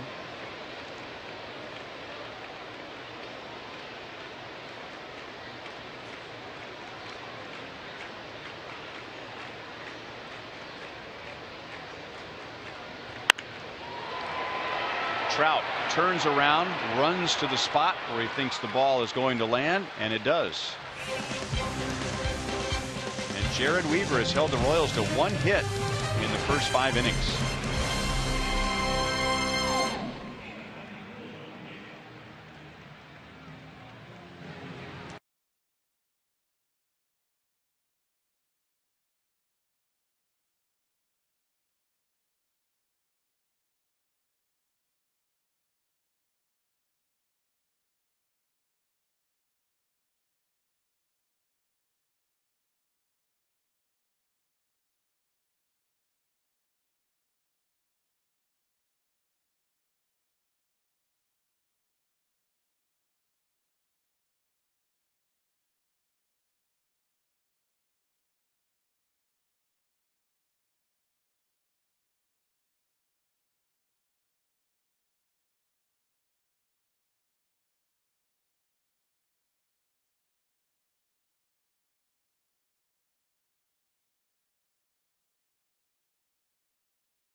The 6th, and tomorrow Mike Sweeney will be the 26th member of the Royals Hall of Fame. The induction ceremony around 5 o'clock tomorrow before the 6 o'clock game. So let's welcome in Royals Hall of Famer Denny Matthews. How, when Michael was over here, he spent some innings with us, and we've had conversations with Mark Gubiza, who was here during some good years with the Royals, obviously great years with the Royals. How does all of this, now school's back in session for most of Kansas City, how does all of this compare to 76 through 85? Similar. I think there's a little more excitement because the Royals were so good from the mid to the late 70s that maybe it was taken for granted a little bit. It isn't now because it's still new. It's still exciting. So it's still a novelty, and everybody's jumping on the bandwagon. And what you can really see the difference is people coming in from the hinterlands, not just local Kansas City. I mean, all over the state of Kansas, Missouri, and Nebraska, and so on. 2-1 on C.J. Cron. And we want to talk to you about Mike Sweeney. His breakout year was my first year for the Royals, so that's my frame of reference. But you've been here since day one. Place him, if you will, among some of the great hitters in Royals history. Certainly top 5, maybe top 3. But a hard worker, similar to George Brett when he came up, worked so hard to become what he became. And Michael the same way. And the thing that really impressed me about Mike Sweeney, the Royals are 130 games out of first place, and it's early September, and he hits a ground ball to shortstop and just runs as hard as he can. That's professionalism. That's impressive. That's getting the owner's money's worth, I think. That's impressive. And people say, okay, he's getting paid a lot, sure, and he's supposed to run hard to first, but I'll tell you what, late September, mid-September, and you're way behind in the race. Keep doing that. That says a lot. Shows your character. You bet.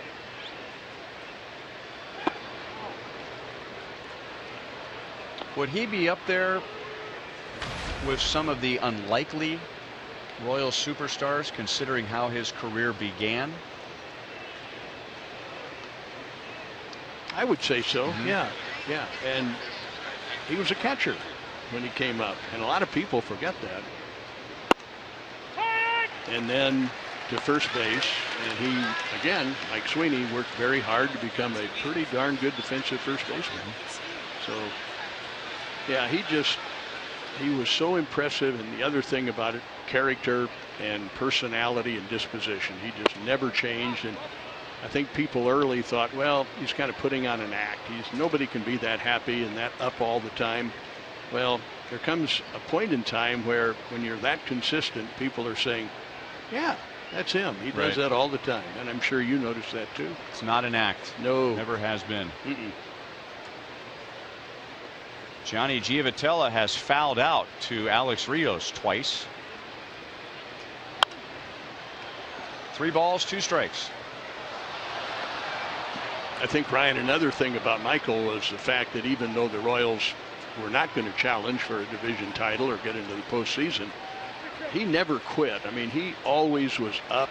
He always figured his team was going to win tonight, and he did everything within his power to make sure that his team did win that night. So that was another impressive thing to me about Michael's character.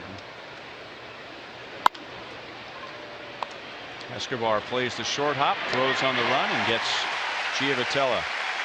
I noticed when he was with us that he was wearing his American League Championship ring from last year, and he got that as being a member of the Royals front office. And he and I got a chance to know each other very well, and I never sensed that he felt like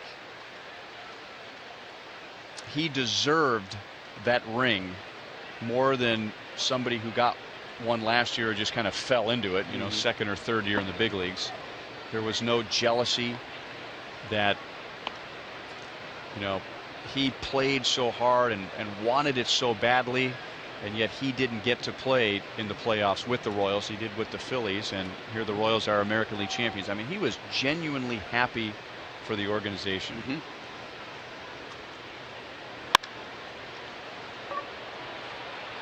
Rios fades back in right field to take care of Carlos Perez.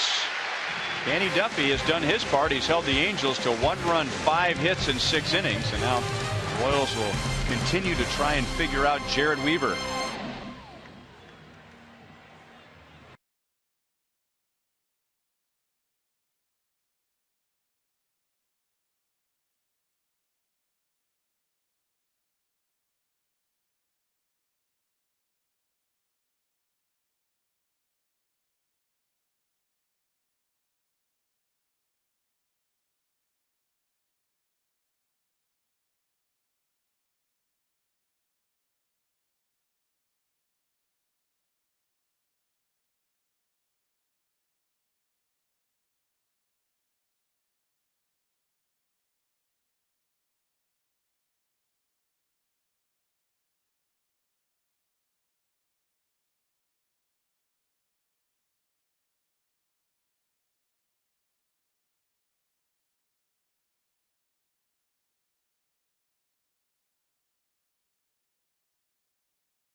Player of the month at rallyhouse.com, and you'll be entered to win a majestic prize pack from Rally House. Royals are 3rd time through the order against Jared Weaver. And our Sonic Slam inning, our contestant is Chris Edstrom from Spring Hill. And if the Royals hit a home run in this inning, Chris wins $300. Ben Zobrist, Lorenzo Cain, and Eric Hosmer. And if the Royals can load the bases, a grand slam out of the park is worth $25,000 to Chris Edstrom from Sonic and the Kansas City Royals. It's interesting talking to Ned Yost. He was saying that the Royals were angry the last 2 nights in the clubhouse, that they are not taking this big league for granted and saying, well, it's just the middle of August. That, they were very upset, not at any individual, but the fact that they lost games that they normally would win. And baseball is different from football, where you can't say the next day, let's just go out and get him, especially against a guy like Jared Weaver. Yeah, but it's a good attitude to have. That's the way you want the guys to approach it. But Weaver's pitched well, hasn't he? He's really changing speed, using all of his pitches.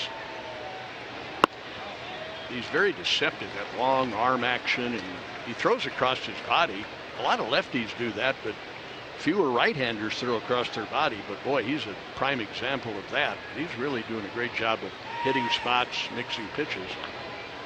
Yeah, Denny, in 06 when he joined the Royals, Buddy Black was the pitching coach, and Blackie would let me stand on his side sessions, and I would stand in there, and the first pitch he threw me, I almost jumped out of the batter's box because he looked like he was throwing it right at me with that cross angle.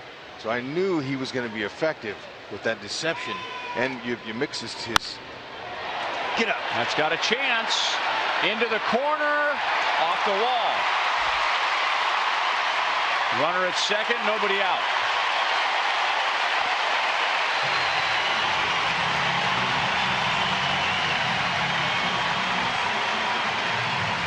So, all these years later, Jared Weaver's learning how to pitch without that velocity, but he's still effective because he's tough, he's a fighter, and he's a competitor, and he doesn't like to get beat. Now, there's one down the middle. He hasn't made too many of those mistakes, and Zobrist is able to jump on it, but there's a reason that Weaver, coming into tonight's game, his record is 135 and 77. That's a .637 winning percentage, the best in the entire history of the Angels. So that speaks volumes to have a record like that. Certainly does. And if there is a chink in his armor, you can run on him because he's pretty slow to the plate. He's got that big long arm action. And the Royals do have 2 stolen bases tonight. Yeah, you were correct, Denny. We were talking about that before the game. So 2 hits for the Royals. Zobrist double, and then 2 innings ago, Kane had an infield single. You can also bunt on a guy like this. And Kane was trying to push it to the first base side. Pretty good idea there. Yeah, we saw Infante do that, dropped a bunt down. They made a great play on him, but you know, pitchers like this are easy to bunt on.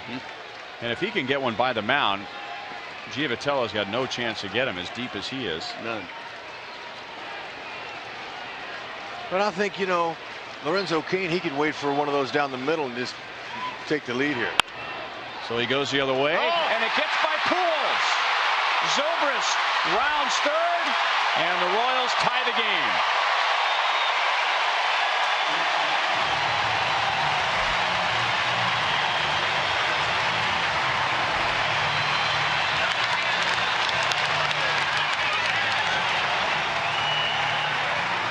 All right, Denny, you know, we're not going to let you leave up here. You start bringing these runs for the Halos and the Royals here. This is a nice swing here. He shortened up his swing and just went to right field, and the spin on the ball tricked Albert. It messed with him. Sure did.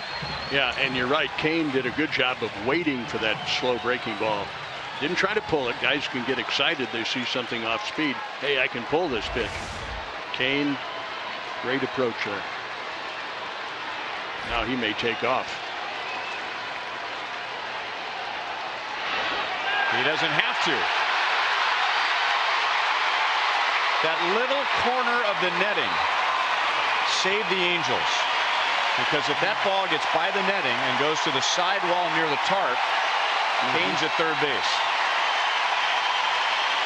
Right there, that saved 90 feet for the Angels.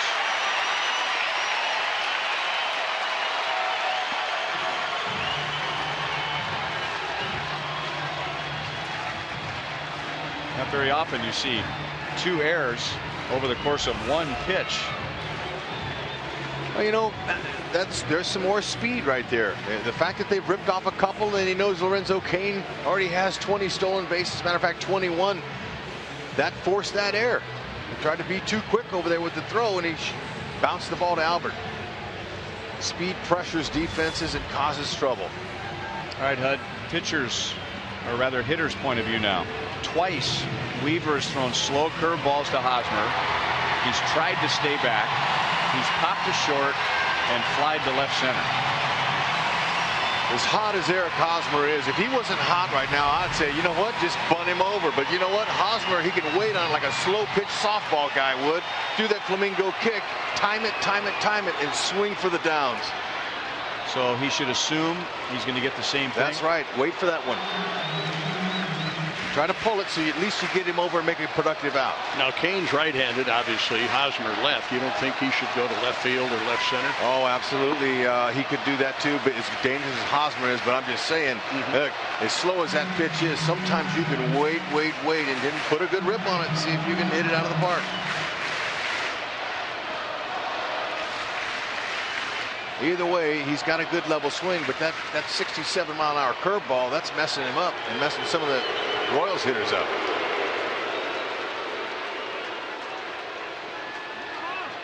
So far, I think, guys, with the exception of Zobrist, Weaver's done a very good job on the left-handed hitters with his off-speed breaking ball. And we showed his splits earlier. Righties are hitting 270, lefties are hitting 270. All evened up.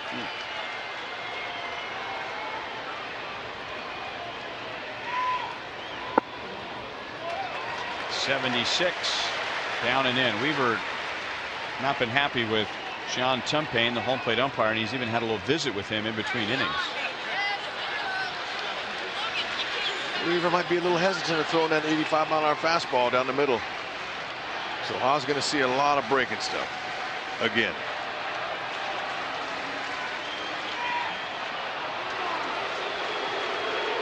Well, Kane is in his head, so Weaver has his attention divided.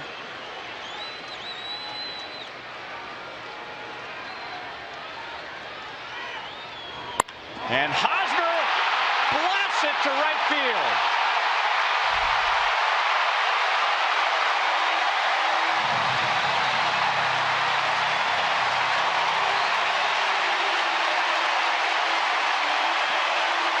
So he got it again, and rather than try and hit it to left field,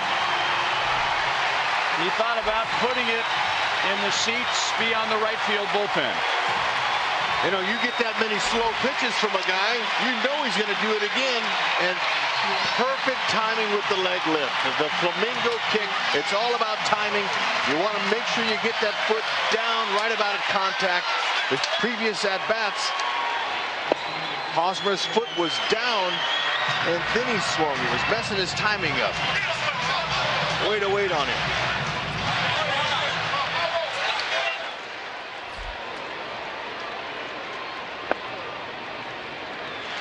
One and one to Morales.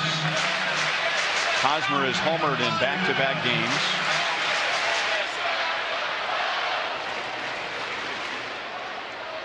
He has 14 this year. His next RBI will be his 70th, and now he has an RBI in 8 consecutive games.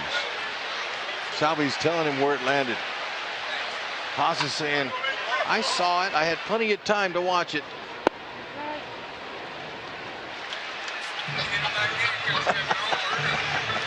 They're having fun.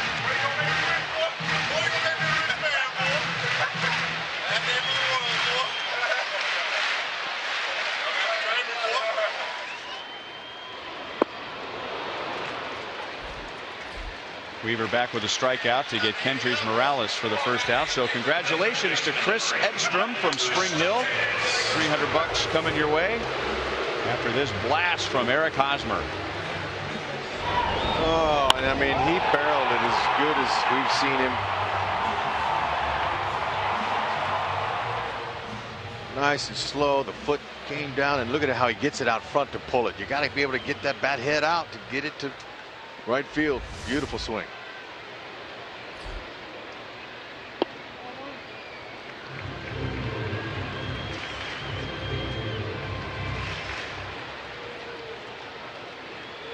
Mike Moustakas has struck out, and he's been hit by a pitch.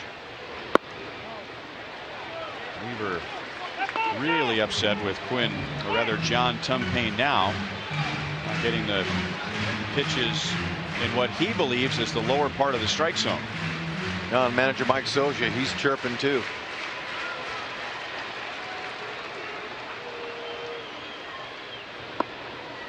Three and 0.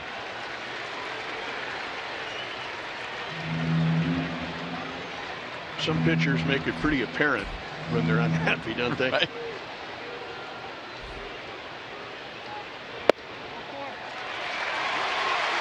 And now Weaver's going to be careful. Or maybe he doesn't care if he has to be careful or not, as he walks Moustakas on 4 straight.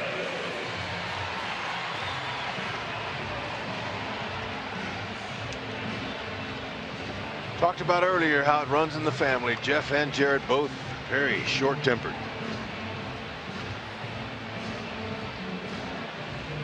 You know, when Mike Sweeney was up here, I didn't want to bring up that brawl when he charged the mound on his brother Jeff, but it was because Jeff Weaver was mouthing and saying some things, you know, and so the brothers are a lot alike. Yeah, that was a pretty lively tussle too. Yeah, you know, I don't know if they'll show that one in the ceremony tomorrow. You and I were doing the game on radio together, and it was just, of all the people, and there was no hit batter. You know, everyone was kind of looking around going, what happened? Something must have happened. Because all of a sudden, there goes Michael chasing down Jeff Weaver, firing his helmet at him, and base hit for Rios.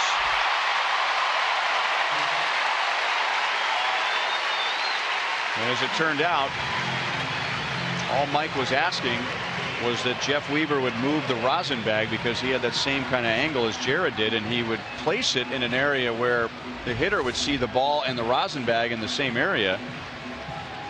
And I can't repeat what Jeff Weaver called Mike Sweeney, but what we found out was that Mike was not what Jeff Weaver claimed he was. He went out and proved that he wasn't. Yeah, two grown men fighting over a rosin bag.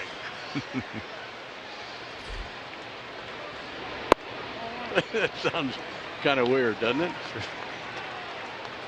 Mike's mom called him after that game. What do you mean you got in a fight over an old rosin bag?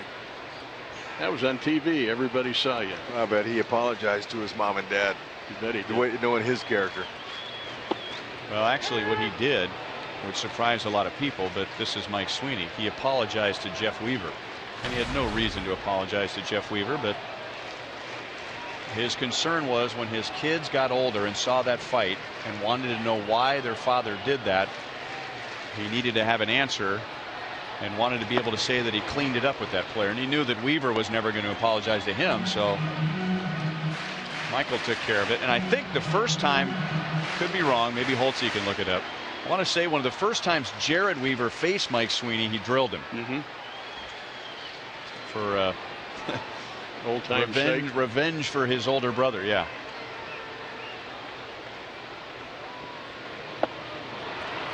Infante down on strikes.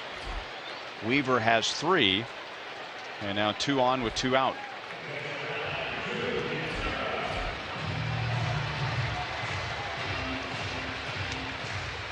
.91 pitches with 2 down in the 6th inning.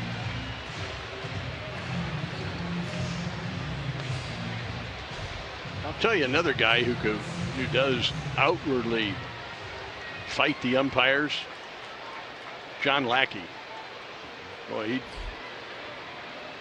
doesn't make any secret whether he's happy or not with the plate umpire. He'll go at him verbally and body language. You had him for like that. You had him for many years with the Angels. You know, and he's gotten better, believe it or not. Yeah. In his earlier days, he was, you know, and he was really rough on umpires. I remember Socia and Buddy Blackman. They had to both sit him down in the office and say, "Look, John, look, we know how high strung you are, but man, you've got to control your body language out there. It's going to end up hurting you." Yeah. Can be counterproductive. Right. I mentioned when the Royals faced the Angels in April, Drew Butera was playing for the Angels, and to take it a step further, he caught Jared Weaver in the game that Weaver pitched against the Royals. Now, as the old debate goes, that Butera will say he has no advantage because of that. Weaver will say he does have an advantage because of that. 3-1. Yeah, for Butera, there's a difference between having the glove on your hand and the bat in your hand. But Weaver will say, well, he knows my tendencies. He knows what pitch I want to go to in certain counts. So change the tendency. That's a game of adjustment. For the Royals, adjusting here in this inning. The mystery is solved after 2 times through the batting order. It is, and the major adjustment was Eric Hosmer. He said, "You know, I think I'm just going to wait."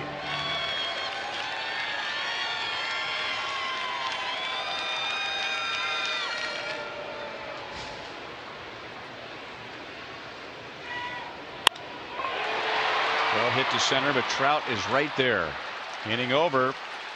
Royals had 1 hit in the first 5 innings. Denny Matthews shows up, and the Royals get 3 runs. Glad I could help out. Way to go, Denny. Thanks, Dan. Thanks, Ed.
Panera Bread.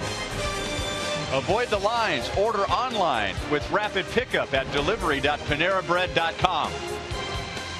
By AT&T U-verse high-speed internet. The U-verse revolves around you. Call 1-800-PIC-ATT. And by your Midwest Ford dealers. Visit your MidwestFordDealers.com. And by Academy Sports and Outdoors. Right stuff, low price, every day.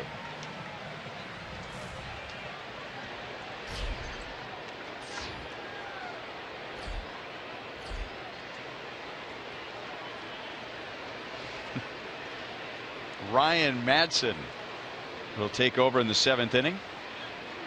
So, another night minus HDH. Madsen, a Chevy call to the bullpen. He took care of the Angels last night, pitching a scoreless 7th inning. Really can't blame HDH last night because Madsen did his job and was able to hand the ball off to Wade Davis and Greg Holland. However, we should point out that when the Royals go to HDH, they are 16-0 this year, but that has not happened since July 25th. Good changeup. 1-2 on Gillespie. I got a feeling it'll all come back eventually. Still a lot of games left. Ned's picking his spots for his guys, and he trusts all of them.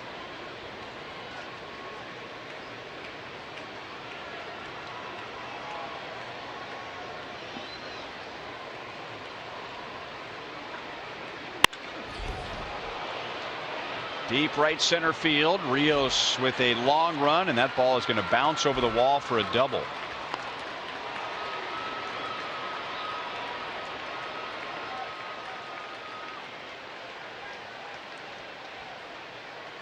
So Connor Gillespie, who was having an awful time with the Chicago White Sox, he made an out in his first at bat last night. That made him 1 for 21. He ended up with 2 hits last night and an RBI, and now he has his 2nd hit tonight and a double to begin the 7th inning in a 2-run game.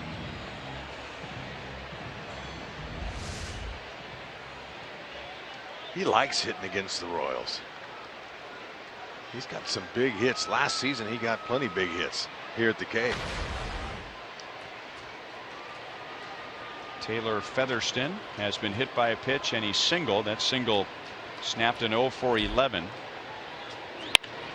And he grounds it to Hosmer, and they have Gillespie in a rundown. And now Moustakas just going to run him back as Featherston went to second base. Yeah, Hosmer, he's alert on those plays. He knows exactly what he wants to do. Ball hit hard. Now Gillespie, he froze at first, and he had a chance to go back to second base, but he kept going.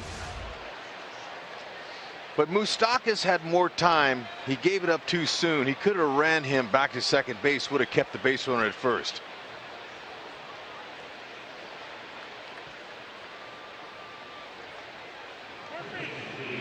Watch Moose give it up right away. That allowed the runner to get to second. But, you know, they exchanged runners. Might end up being a good thing because Featherston can run. David Murphy is going to hit for Shane Victorino, who is no longer a switch hitter. He was for most of his career, now just a right-hand batter exclusively. So Mike Scioscia, instead of a righty-righty matchup, will go with Murphy. No balls, 1 strike. Murphy was the designated hitter for the Angels last night. He went 1 for 5 with an RBI and a run scored.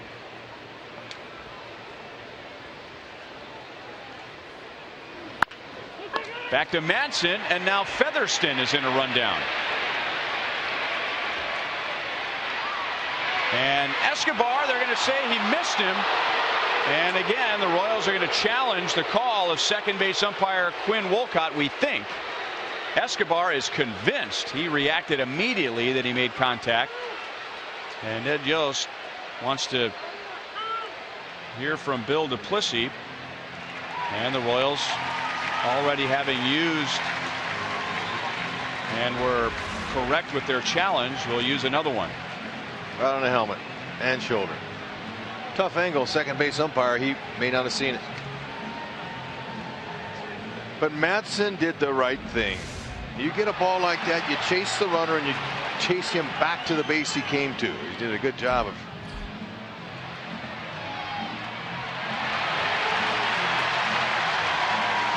See how Madsen, he gets him going back the other way. A one pump fake, and you don't typically teach that, but a pitcher is not going to know that. And when you pump fake, sometimes it messes up the guy who catches it, and it almost messed up Escobar with a pump fake. Yeah.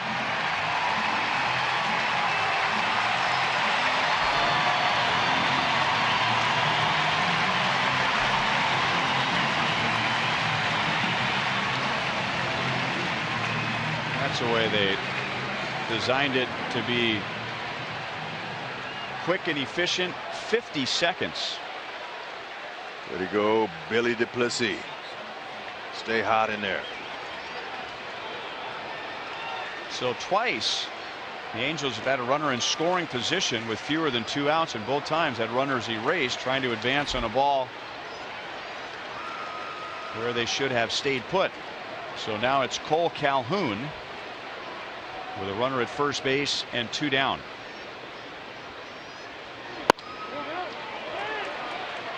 And that's a swing, according to third base umpire Gary Cederstrom. That's the pitch right there. Cole Calhoun's hunting. He likes that ball in, and a fastball preferably. Now be careful with that heater out over there with this guy. He's got a quick bat, and he knows what to do with it. 16 homers.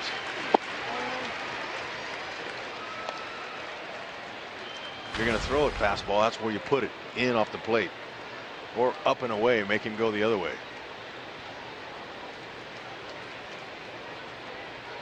This guy's scrappy. He's a hard ball player. You like players like this. 2-1.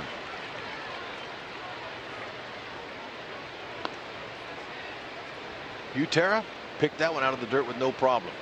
He said last night he had a hard time judging those pass balls late from Holland. He said he came up maybe a little too soon, but by the break on the ball, he thought it was going to bounce up, and it just stayed down under him.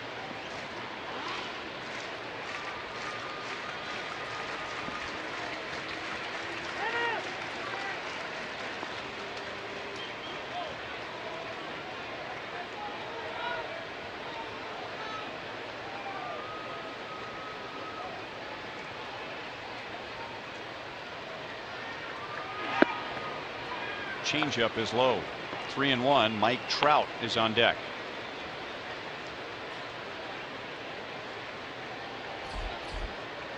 And almost as a nod to Mike Trout, Drew Butera, with the count 3-1, as he was going out to the mound, he looked over at Mike Trout, just as a reminder to himself who's coming up next.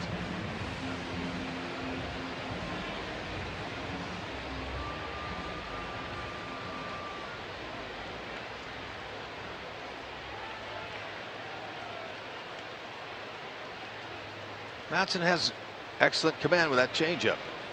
Might throw it here 3-1. See if he can get a swing and a miss on it. It's a fastball away, so 2 on, 2 out for Trout.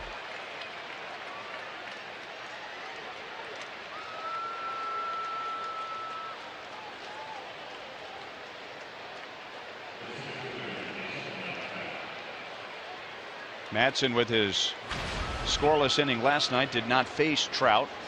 He has a 2-hit game tonight. He drove in the Angels' run with a double in the first inning.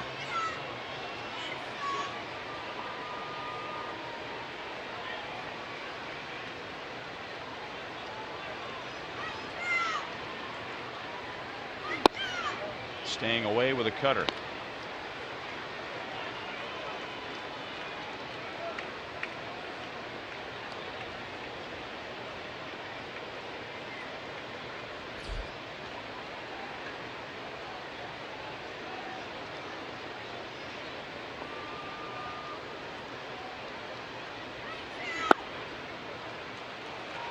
2-0.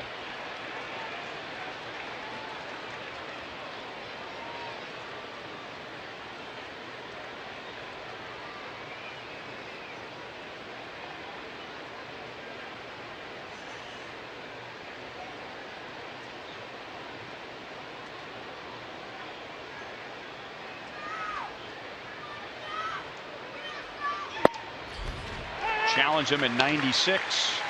2-1. Yeah, good pitch. He's got to get in there. Anyway, he didn't want to face Albert with him loaded up. Take a chance. Maybe he pops it up. You hope.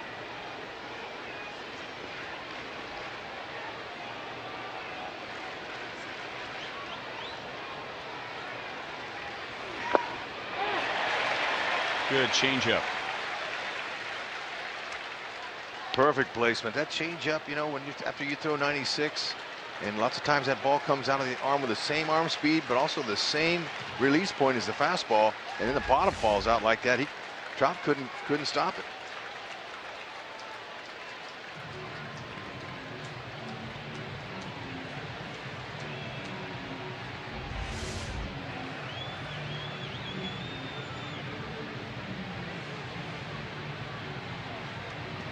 You know, you look at Mike Trout and the patience he has, Rhino. He's got 58 walks. And for a guy that walks like he does since he's gotten into the league, showing plate discipline, that's amazing. It takes some hitters a long time to develop plate discipline. But he grew up with it. His dad would throw him in the cage when he was young. He would throw fastballs to him, and he would take everything. And his dad would yell, "Swing the bat, let's go." And he would take pitches, and he used a little small bat, not one of those big wiffle ball plastic bats. He used a little small one. Ooh, good pitch there. Almost got him tied up. And so really his dad said he can't take any credit for Mike Trout. Mike Trout can take the credit because he just developed plate discipline at an early age. Didn't want to swing unless it was right down the middle. Now Murphy and Calhoun will be running. 3-2 to Trout. Pujols is on deck. The Royals just got 3 in the last half inning to take the lead. Ooh, just missed outside.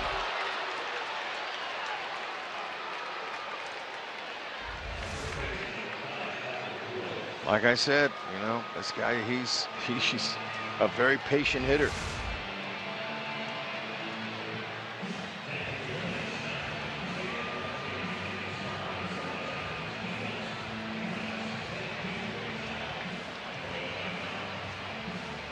So they're loaded up for Pujols.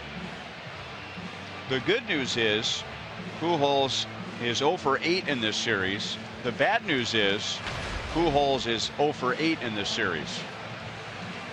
And he's never gotten a hit against Ryan Madson. Ooh, man, this is keep our fingers crossed here.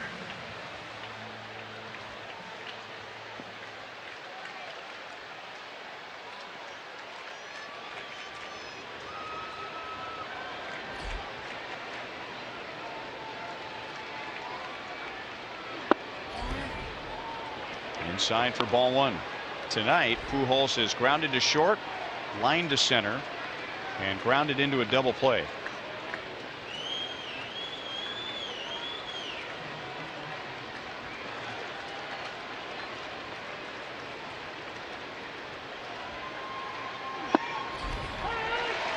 One and one.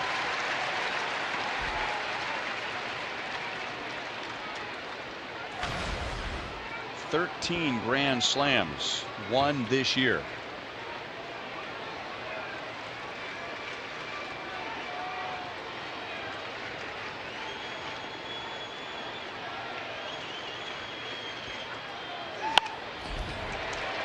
"96, and Pujols didn't get around on it. 1-2.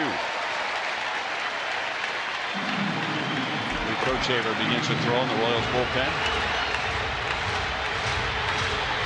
So the question is, and Albert's thinking, he's got to look for the fastball, but he knows he's got a good changeup. Will he choose to throw it here? He does. It's got to be down.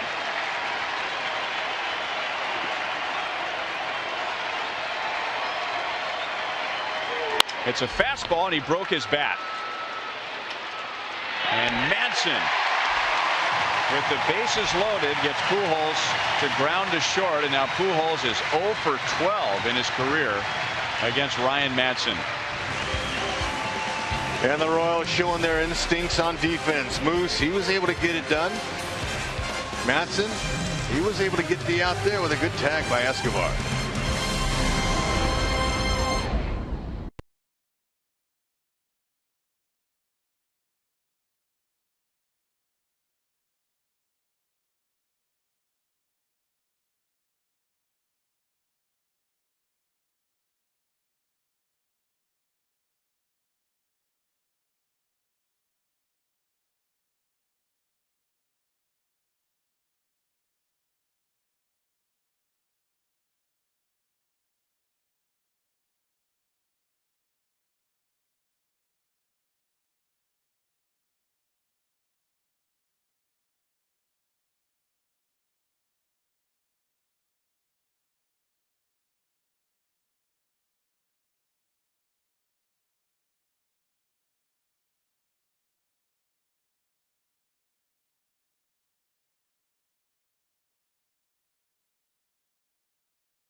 On top of Toronto, the streak might end. Cleveland all over Minnesota. Detroit trailing Houston. Our Mazda game break takes us to Minnesota. Trevor May on the mound.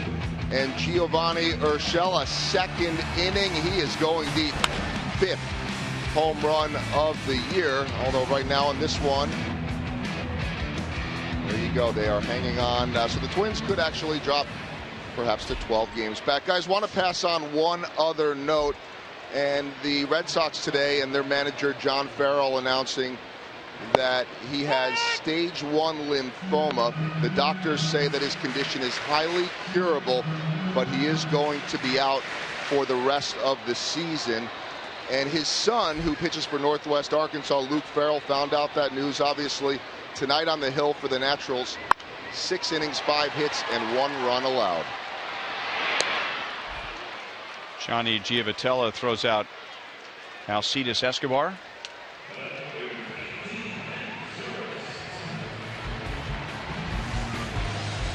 All right, let's. And here's the highlight, guys. We were talking about, had the Yankees game queued up.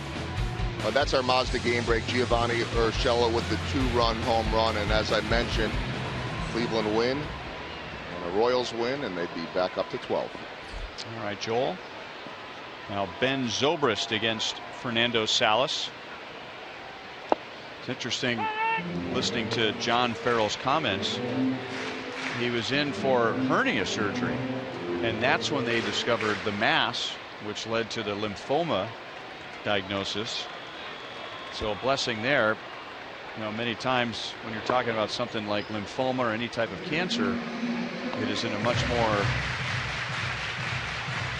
progressive state than stage 1, but in there with a hernia surgery, they noticed something, had it tested, stage 1, and as Joel said, highly curable. So John Farrell is thankful for that hernia. Blessing in disguise.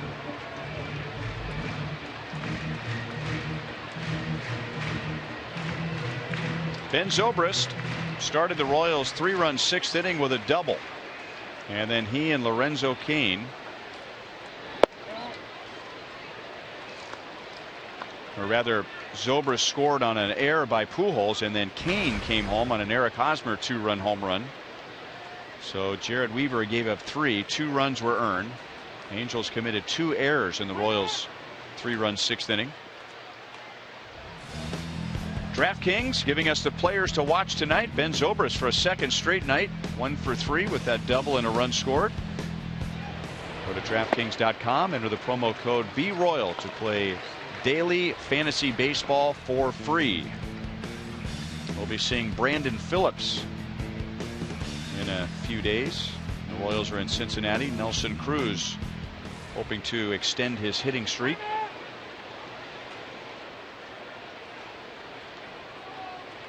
"21 games going into tonight, Nelson Cruz. That's good. Pass Salas. Giavotella again tried to flip it to Featherston. Not quite Infante and Escobar, but they tried. Yeah, it wasn't bad transfer there. A little bit too close together. But Gito on the previous play on Escobar made a nice backhanded play. Sometimes when you're close together like that, that's really tough. Now you need a little bit of distance. And they haven't worked together all that much. Featherston is not their normal shortstop. Ibar is.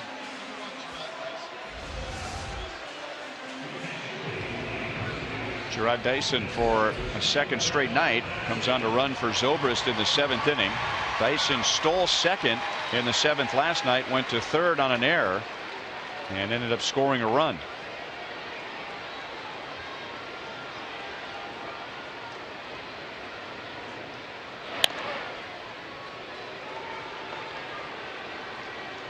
Dyson, remember last night, it was Rasmus on the mound, and he just could not get a jump on Rasmus, who was quick to the plate and ended up going on a delayed steal. Sure did. Pulled it off perfectly.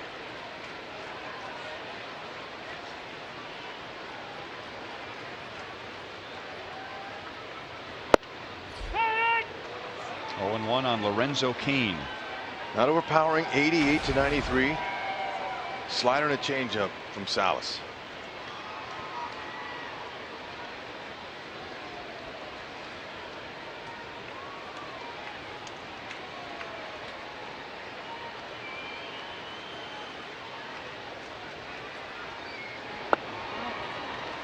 Just inside, 1 ball, 1 strike. So just the fact that Dyson's sitting out there, pitcher wants to get the ball home quickly, might give Lorenzo Cain a good fastball to turn on.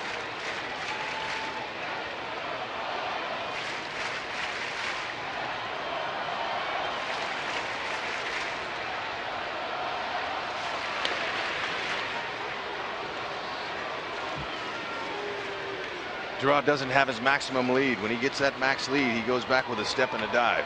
So he's measuring Salas.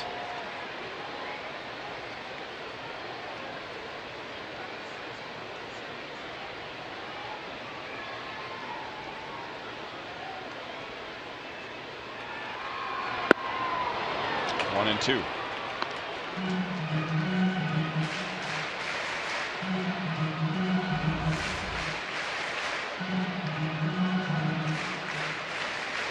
Little snappy.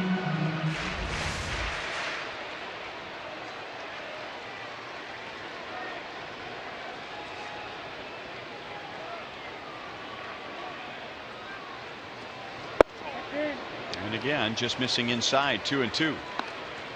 It's a pretty good spot though there. Now see, that's going to open up for that slider again outside.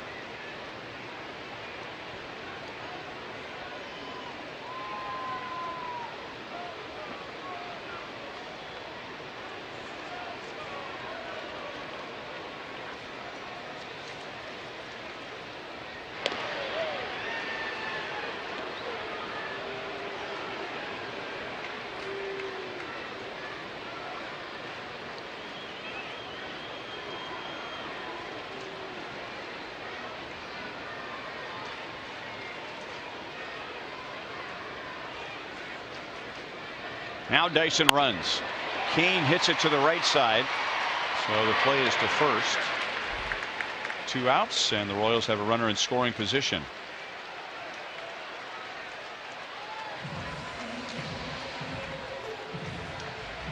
And now Eric Hosmer, and before he can dig in, Mike Scioscia wants to bring on a left-hander. And it's going to be Cesar Ramos. Hosmer hit a 2-run home run last time up. Royals lead 3-1, bottom of the 7th inning.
Down in the bottom of the 7th inning.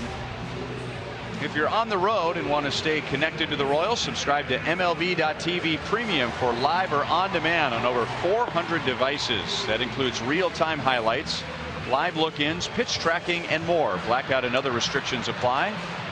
Visit MLB.TV for details.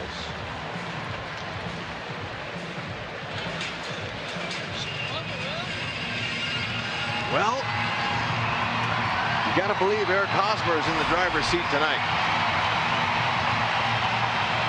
Mike Scioscia brings on the lefty Cesar Ramos. Ramos, he's similar to the last pitcher, except he's left-handed. 87 to 93. Cuts and sinks his fastball slider. Our Chrysler drive of the game. With a man on in the 6th inning, Eric Hosmer against Jared Weaver. Waiting for the slow one. And he got it. Want to know who's driving? It's got to be Haas, and he's not done. A strike from Ramos to Hosmer. Hosmer should be used to this. Ramos has been brought in on several occasions to face him.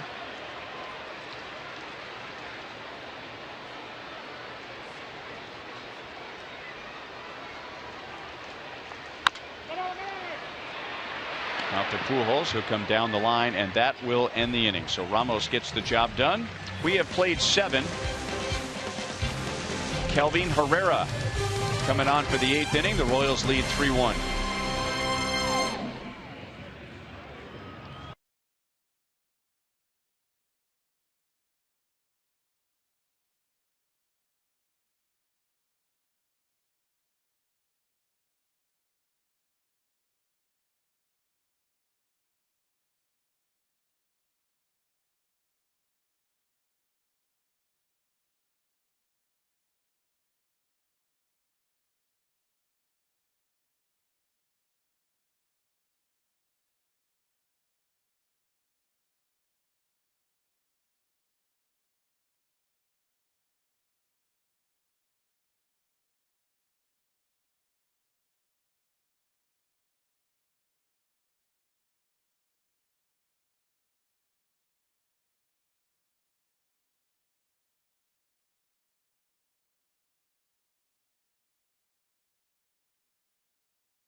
Game break.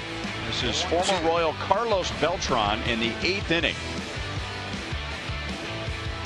And that puts the Yankees in front 4-3. The Yankees go on to win.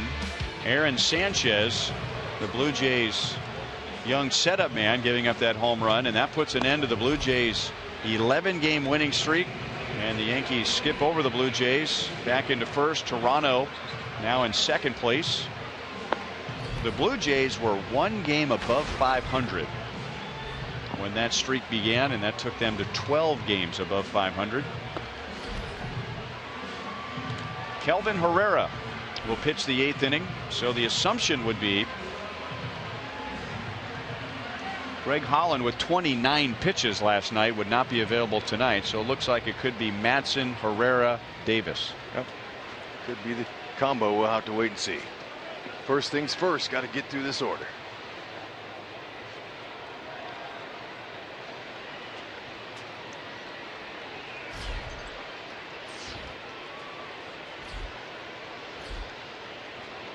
Herrera will get Crone, Giavotella, and Perez. C.J. Crone, he had the first big hit for the Angels in the 9th inning last night with a 2-run double that tied the game at 5.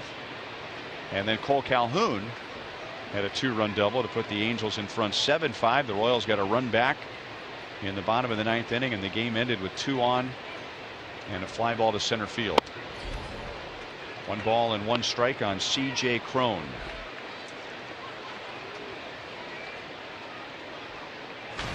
It's amazing how Herrera can come in every night and throw 100. What a blessed arm he has. Mentioned his changeup at 88 to 90. Occasional sliders.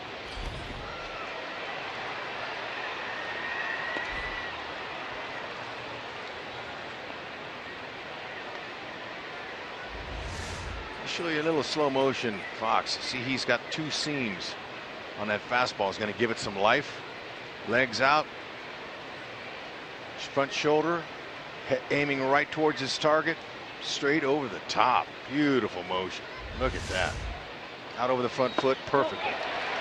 Slider struck him out.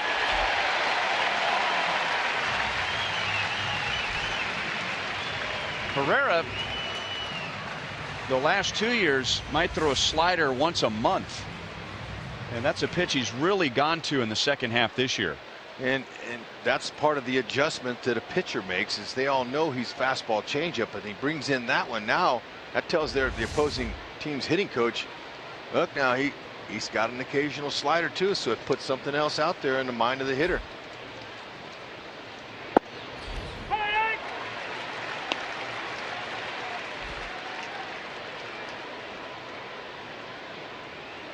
Johnny Giavotella has fouled out to Rios in right field twice and grounded out to short.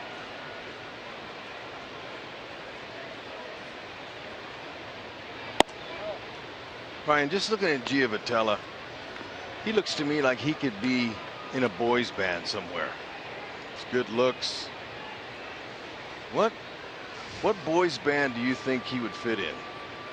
So I heard earlier today, you in 15 seconds named 11 boys bands on 6:10 a.m. 2 down.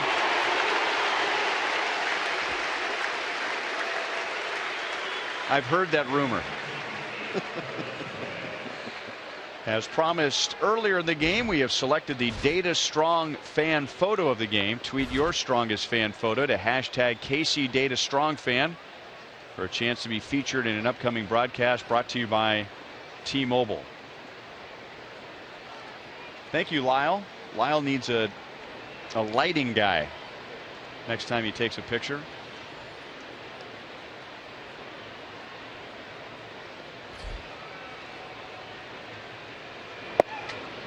On the same segment, I believe you were asked to name villains from movies. What I name about 2? Well, to the surprise of all, Phantom of the Opera was a villain in a movie. I know. I can't get one up on I think it was Lex Luthor. Lex would be a natural because that rhymes with your name. Lex Luthor. And then Phantom of the Opera. Well, you know, it's tough when they pop those questions on you like that. You don't have any time to think.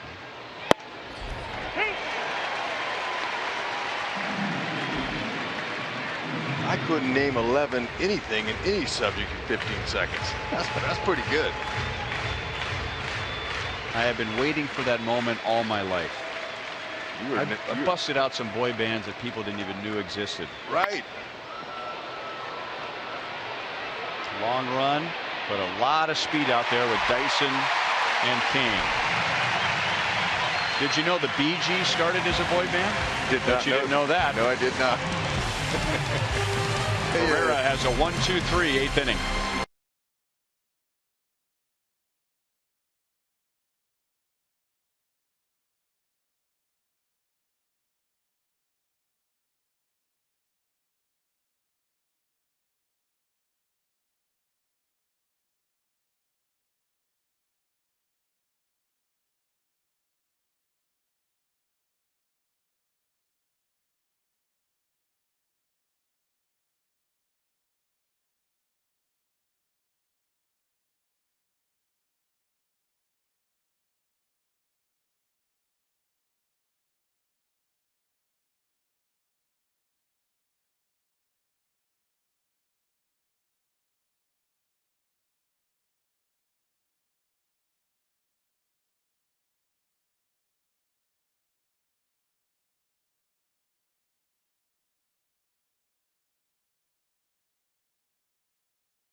A reminder to look forward to Miller Time later in tonight's game, brought to you by Miller Lite. And normally we wouldn't say that in the eighth inning in a 3-1 game, but the Royals would like to add on against Cesar Ramos. He got Eric Hosmer for the final out of the seventh inning, and now the Royals have Morales, Moustakas, and Rios.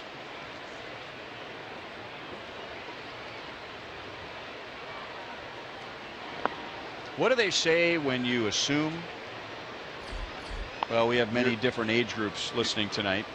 When you assume, lots of times you're wrong. I was wrong.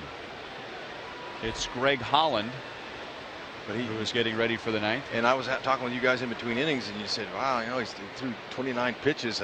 You know, you wonder about that. But from what Ned's thinking, look, I'm going to get him right back up there on that horse. That's the term they use, to get right back in there after you blew a save and get in there and mow him down. And we've seen Holland in back-to-back outings. In that first outing, he wasn't so good. And the next night, he was mowing him down. Maybe, hopefully, we'll see that tonight from him.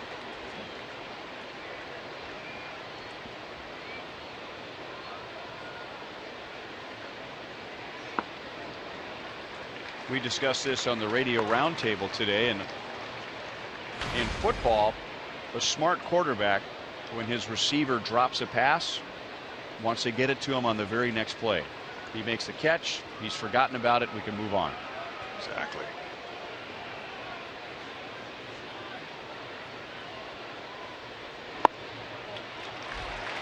Morales takes a 4-pitch walk. That's a good start to the inning. Ramos was once a first-round pick of the San Diego Padres out of Long Beach State. How about this team?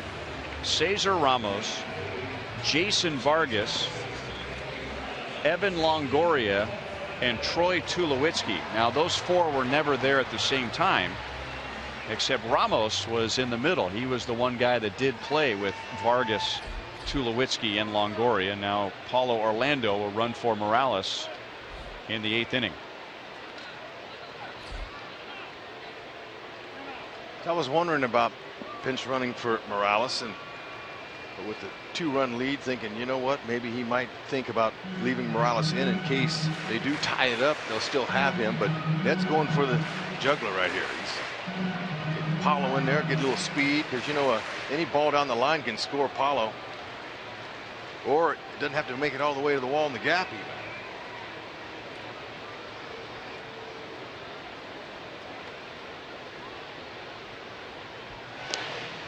Now Mike Moustakas squared to bunt. And Mike Moustakas is one of those players, whether he is playing well or not playing well, still get the feeling he was born to play baseball. There are a lot of subtle things that he does on the field, and I wonder if he knew there would be a throw to first and he wants the Angels to think he's going to bunt, because now he's not, and it's grounded foul. So that was just a decoy. It's a player who knows that the opposition's not sure whether he's going to bunt, so they'll throw to first to see if he can tip his hand. And he didn't tip his hand. It was a bluff. You're right, and you know the hitting coaches will teach that. They'll tell you to do that in certain situations. But Moose did that on his own, I'm sure. You know, and the fact that Moose has 3 bunt hits already, that doesn't make it look like he's deking. He can do it.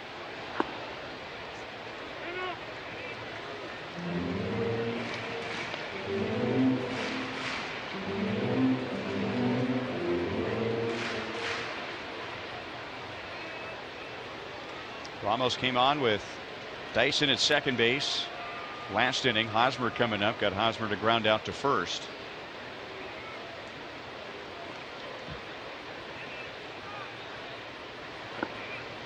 Two and one.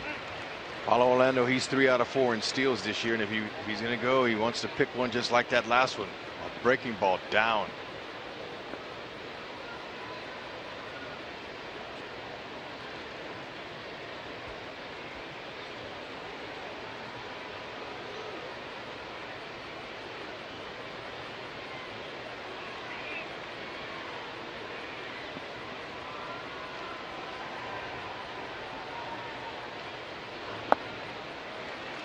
Three balls and 1 strike.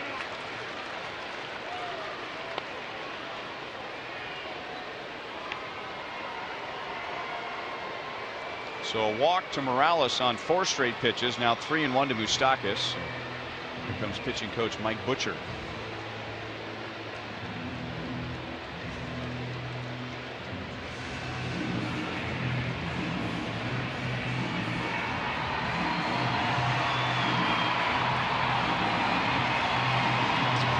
Tonight, 36,926. So the Royals are over 2 million for the first time since 1991. 24 years. And what a beautiful sight Kauffman Stadium is at any time of the year, but especially when it's packed during the summer. So that will be one topic of conversation among others for Joel and Monty. Boulevard Royals Live coming up after the game. Royals batting in the bottom of the 8th, hoping to put an end to a long 2-game losing streak. Back to back walks. Ramos puts Morales and Moustakas on. Orlando running for Morales. And Mike Scioscia's going to make another pitching change. Joe Smith,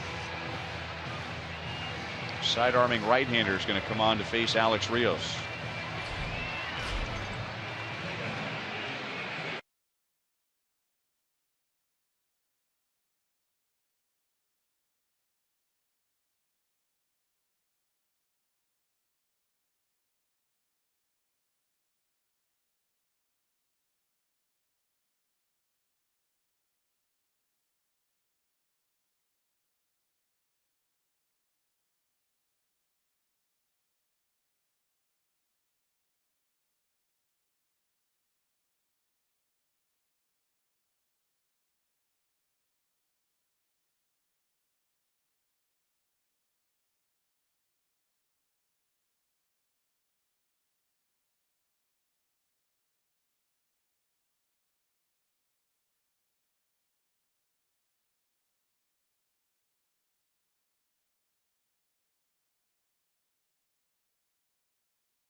Bottom of the 8th inning.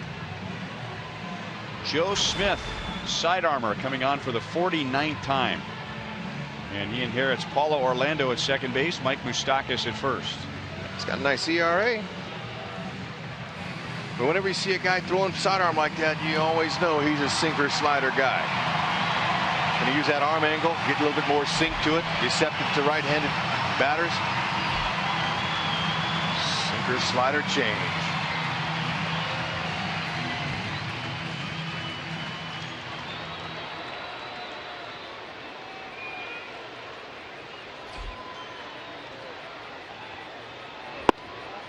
Riding inside for ball 1. You figure this would be a tough matchup for a right-hand batter with Smith's arm angle, but not for Alex Rios.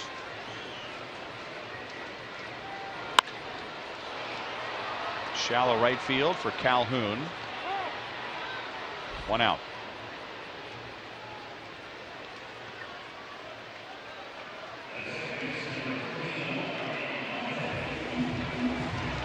Joe Smith, 49 appearances, and with that delivery, it doesn't put as much strain on the arm as a pitcher coming right over the top.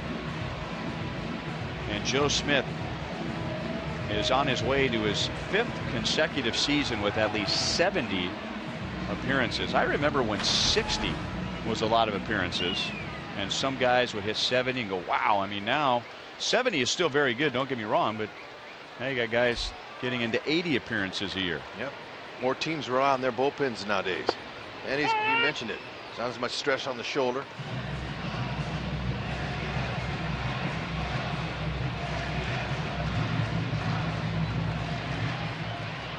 Smith has never been on the disabled list with an arm-related injury.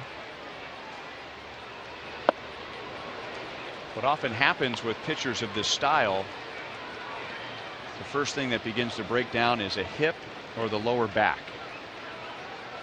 That's what takes the brunt.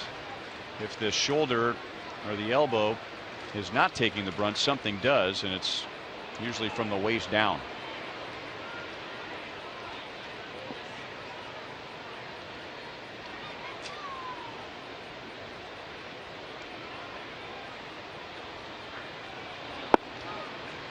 Omar Infante is due with a capital D. 0 for 3 tonight, and now hitless in his last 25 at-bats. That drops his average down to 217.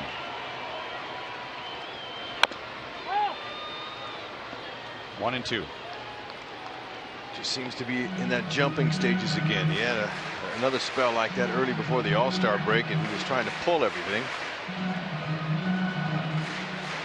Be able to sit back, trust those good hands. Greg Holland is warmed up and ready to go, and just in case the Royals add some runs and make it a non-save situation, Franklin Morales is just starting to loosen up. That is pulled foul. Good distance.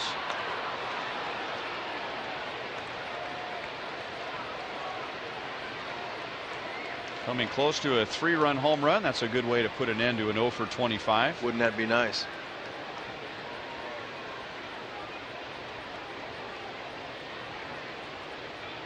Eric Hosmer homered back in the 6th inning. That gives the Royals 91 home runs this year. That is 4 shy of their total from last year.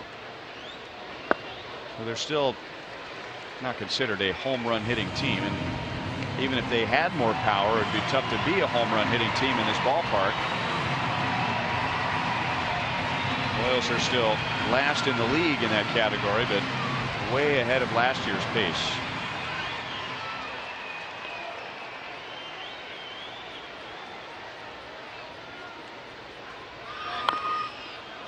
Still 2 and 2. Got him a nice fastball over the middle there. Just pulled off. That's what I mean. You know, that foul ball, long foul ball he hit, and then there as a pitch right down the middle, he pulled off of that one. That's what I'm talking about. He's jumping up there. He wants to do so much. That's all he needs is maybe a doinker, just a little bleeder somewhere. Sometimes that's the remedy to get you out of a slump.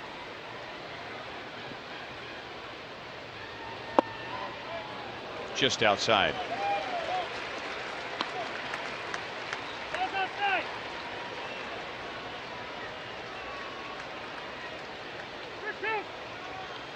Orlando at second, Moustakas at first. Staring at third base coach Mike Jershely, wondering if they're taking off on this 3-2 pitch with one out. They are not, and Infante pulls it foul.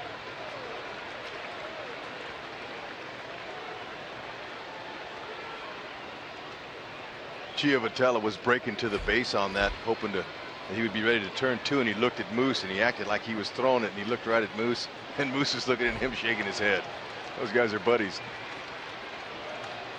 Be interesting to see if Moose, with a big lead over there, can get down there if there is a ground ball to the left side. There you go. Bad throw by the shortstop Featherston, and Mike Moustakas went in standing. If he goes in sliding, he is safe at second base. Yep, he'd have been safe.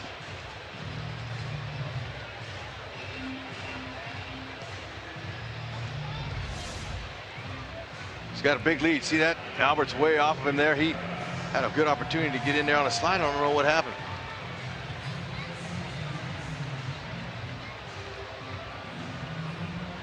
Or maybe not. Maybe Giovatello would have had enough time to get back and get Moustakas had he gone into a slide.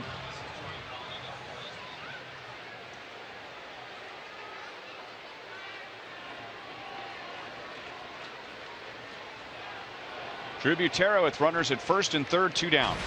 0 for 2 tonight. Hit by a pitch back into third. Line to center in the 6th.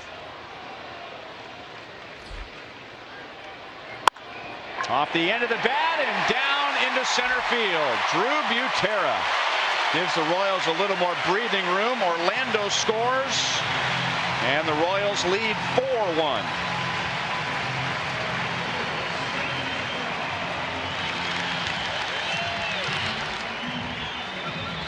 So the leadoff walk turns into a run. Yeah, you know, this is perfect. That's the second night in a row he's gotten a big RBI here, and he just squibbed it off the end of the bat short to the ball. That's a good swing. He elevated it enough to get it over that infield's head. It was perfectly stroked.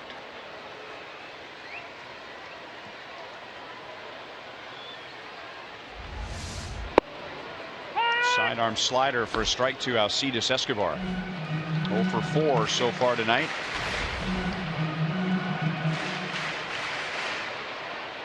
In the 9th, the Angels will have Gillespie, Featherston scheduled to hit, Murphy, if anybody gets on Calhoun. 1-1. And in case you're wondering, and I know you are, I am. Mike Trout would bat 5th. And believe it, Ned Yost and bullpen coaches out there, they all know.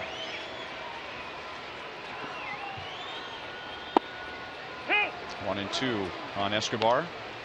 That being Doug Henry, bullpen coach for the Royals.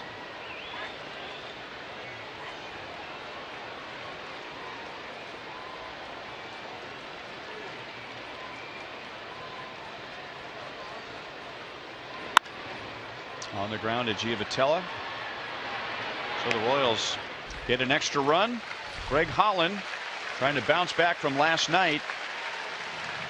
He took the loss in a 4-run 9th inning, and now he comes on with a 3-run lead.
He hit 3, but gave up just 1 run.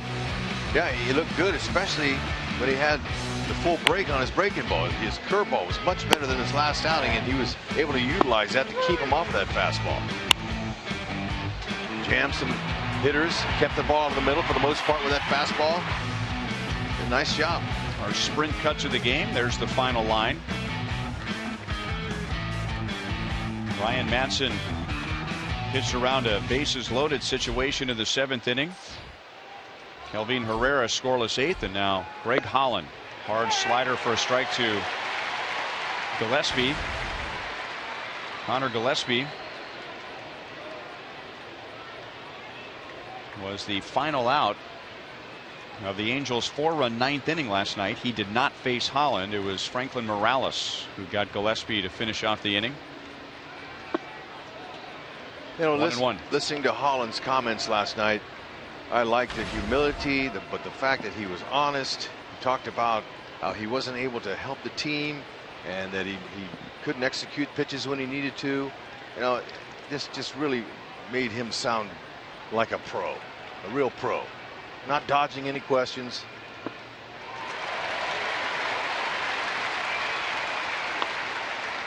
One and 2 on Gillespie. Not making any excuses. He's a man after Dave Island, his pitching coach's own heart.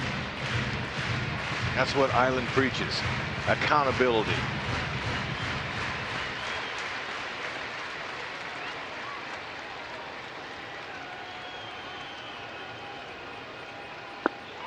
Slider, slider, slider.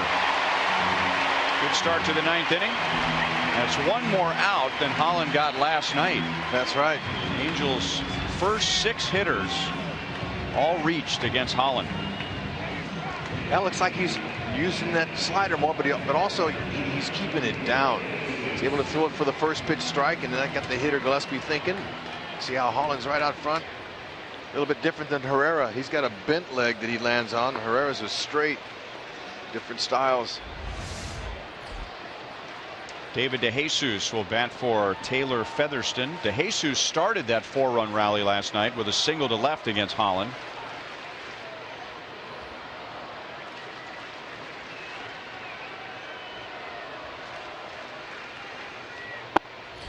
Fastball at 96. 0-1.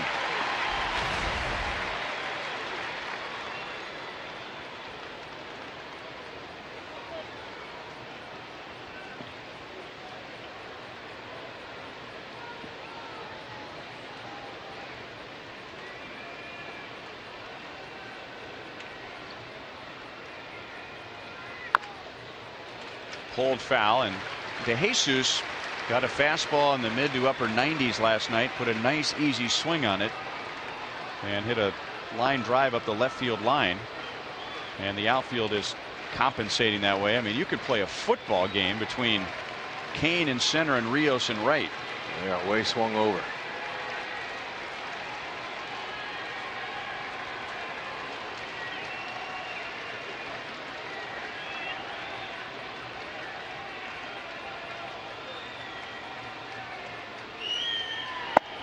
Got him looking.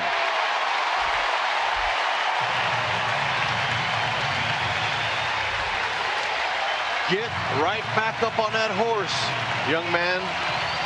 You are riding him tonight. Atta baby. Throwing strikes. Good control. Fans liking it. 36,926. 2 down to David Murphy.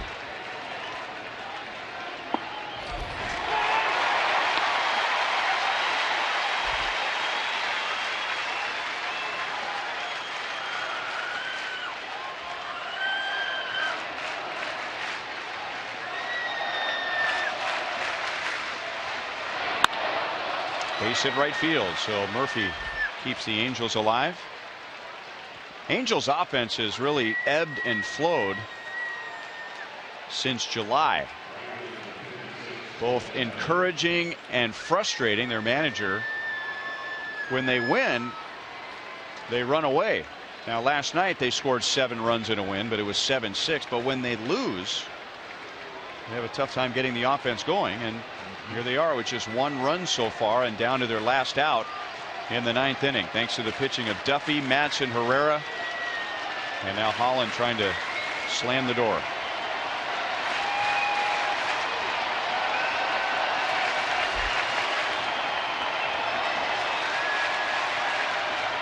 Murphy runs. The Royals allow him and strike 1 to Cole Calhoun. Drew Butera immediately runs out to chat with Holland. The tying run is on deck, and his name happens to be Mike Trout. So, on the topic of big outs, this here is enormous.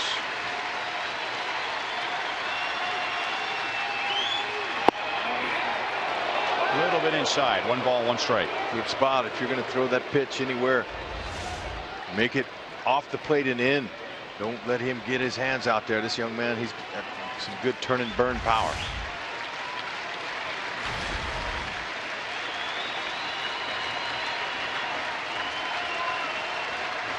That 1 hit was a 2-run double against Holland last night. 1-2. Yep, staying in on Calhoun.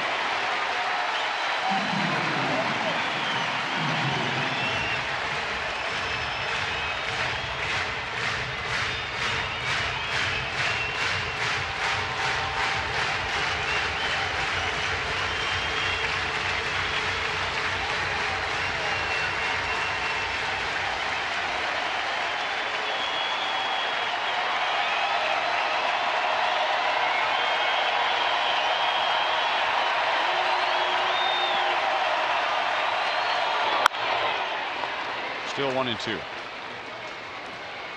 Like how he's approaching him. He's being very careful with that fastball limit, as he should.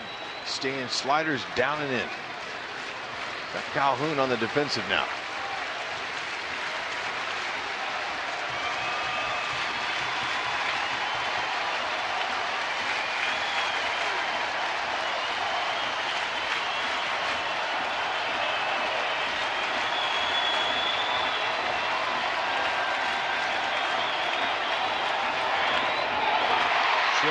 Nicked it foul. The crowd erupts, especially the fans a long way away from home plate. They thought that was a swing and a miss, but Calhoun just nicked it foul. And again, Butera is going to go out and have a chat.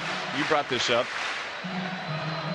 Butera is a very good defensive catcher, and so the Royals don't feel like it is a downgrade from Perez to Butera. If it is, it's slight, but he hasn't caught Holland a lot, so he doesn't know how that ball is going to bounce in the dirt like Salvador Perez does. That's right. He wasn't sure, and all he could go on was the angle of the pitch coming in. See if he can keep it down in that lower part of the zone again.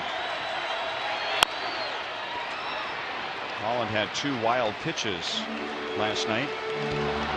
Not to suggest that Salvador Perez would have blocked those balls, but Sal has more experience catching Holland, knowing how his pitches break, knowing what they do after they hit the dirt.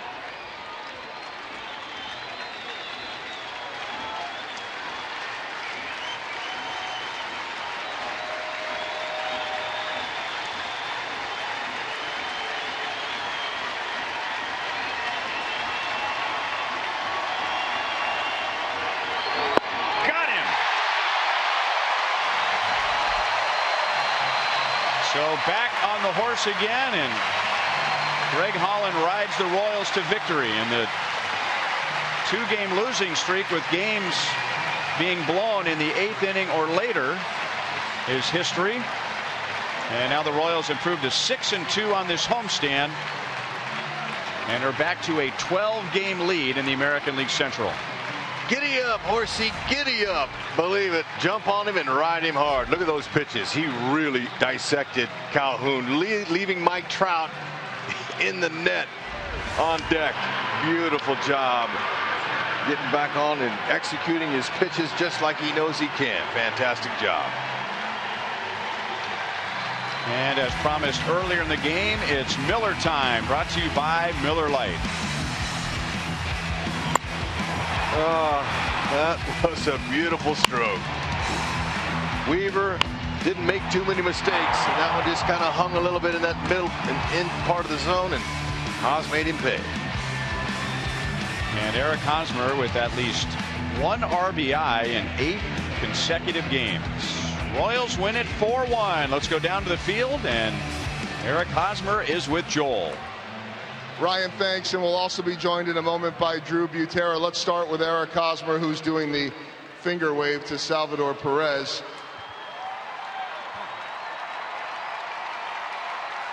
Well, here we go.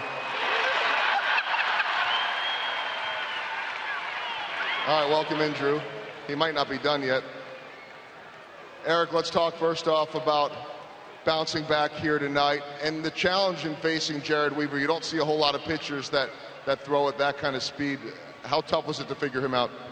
He's real tough. You know, you got to stay through the middle. He's can throw any pitch at any time. So you really got to stay through your approach, stay through the middle, and got a couple guys on and got some timely hits.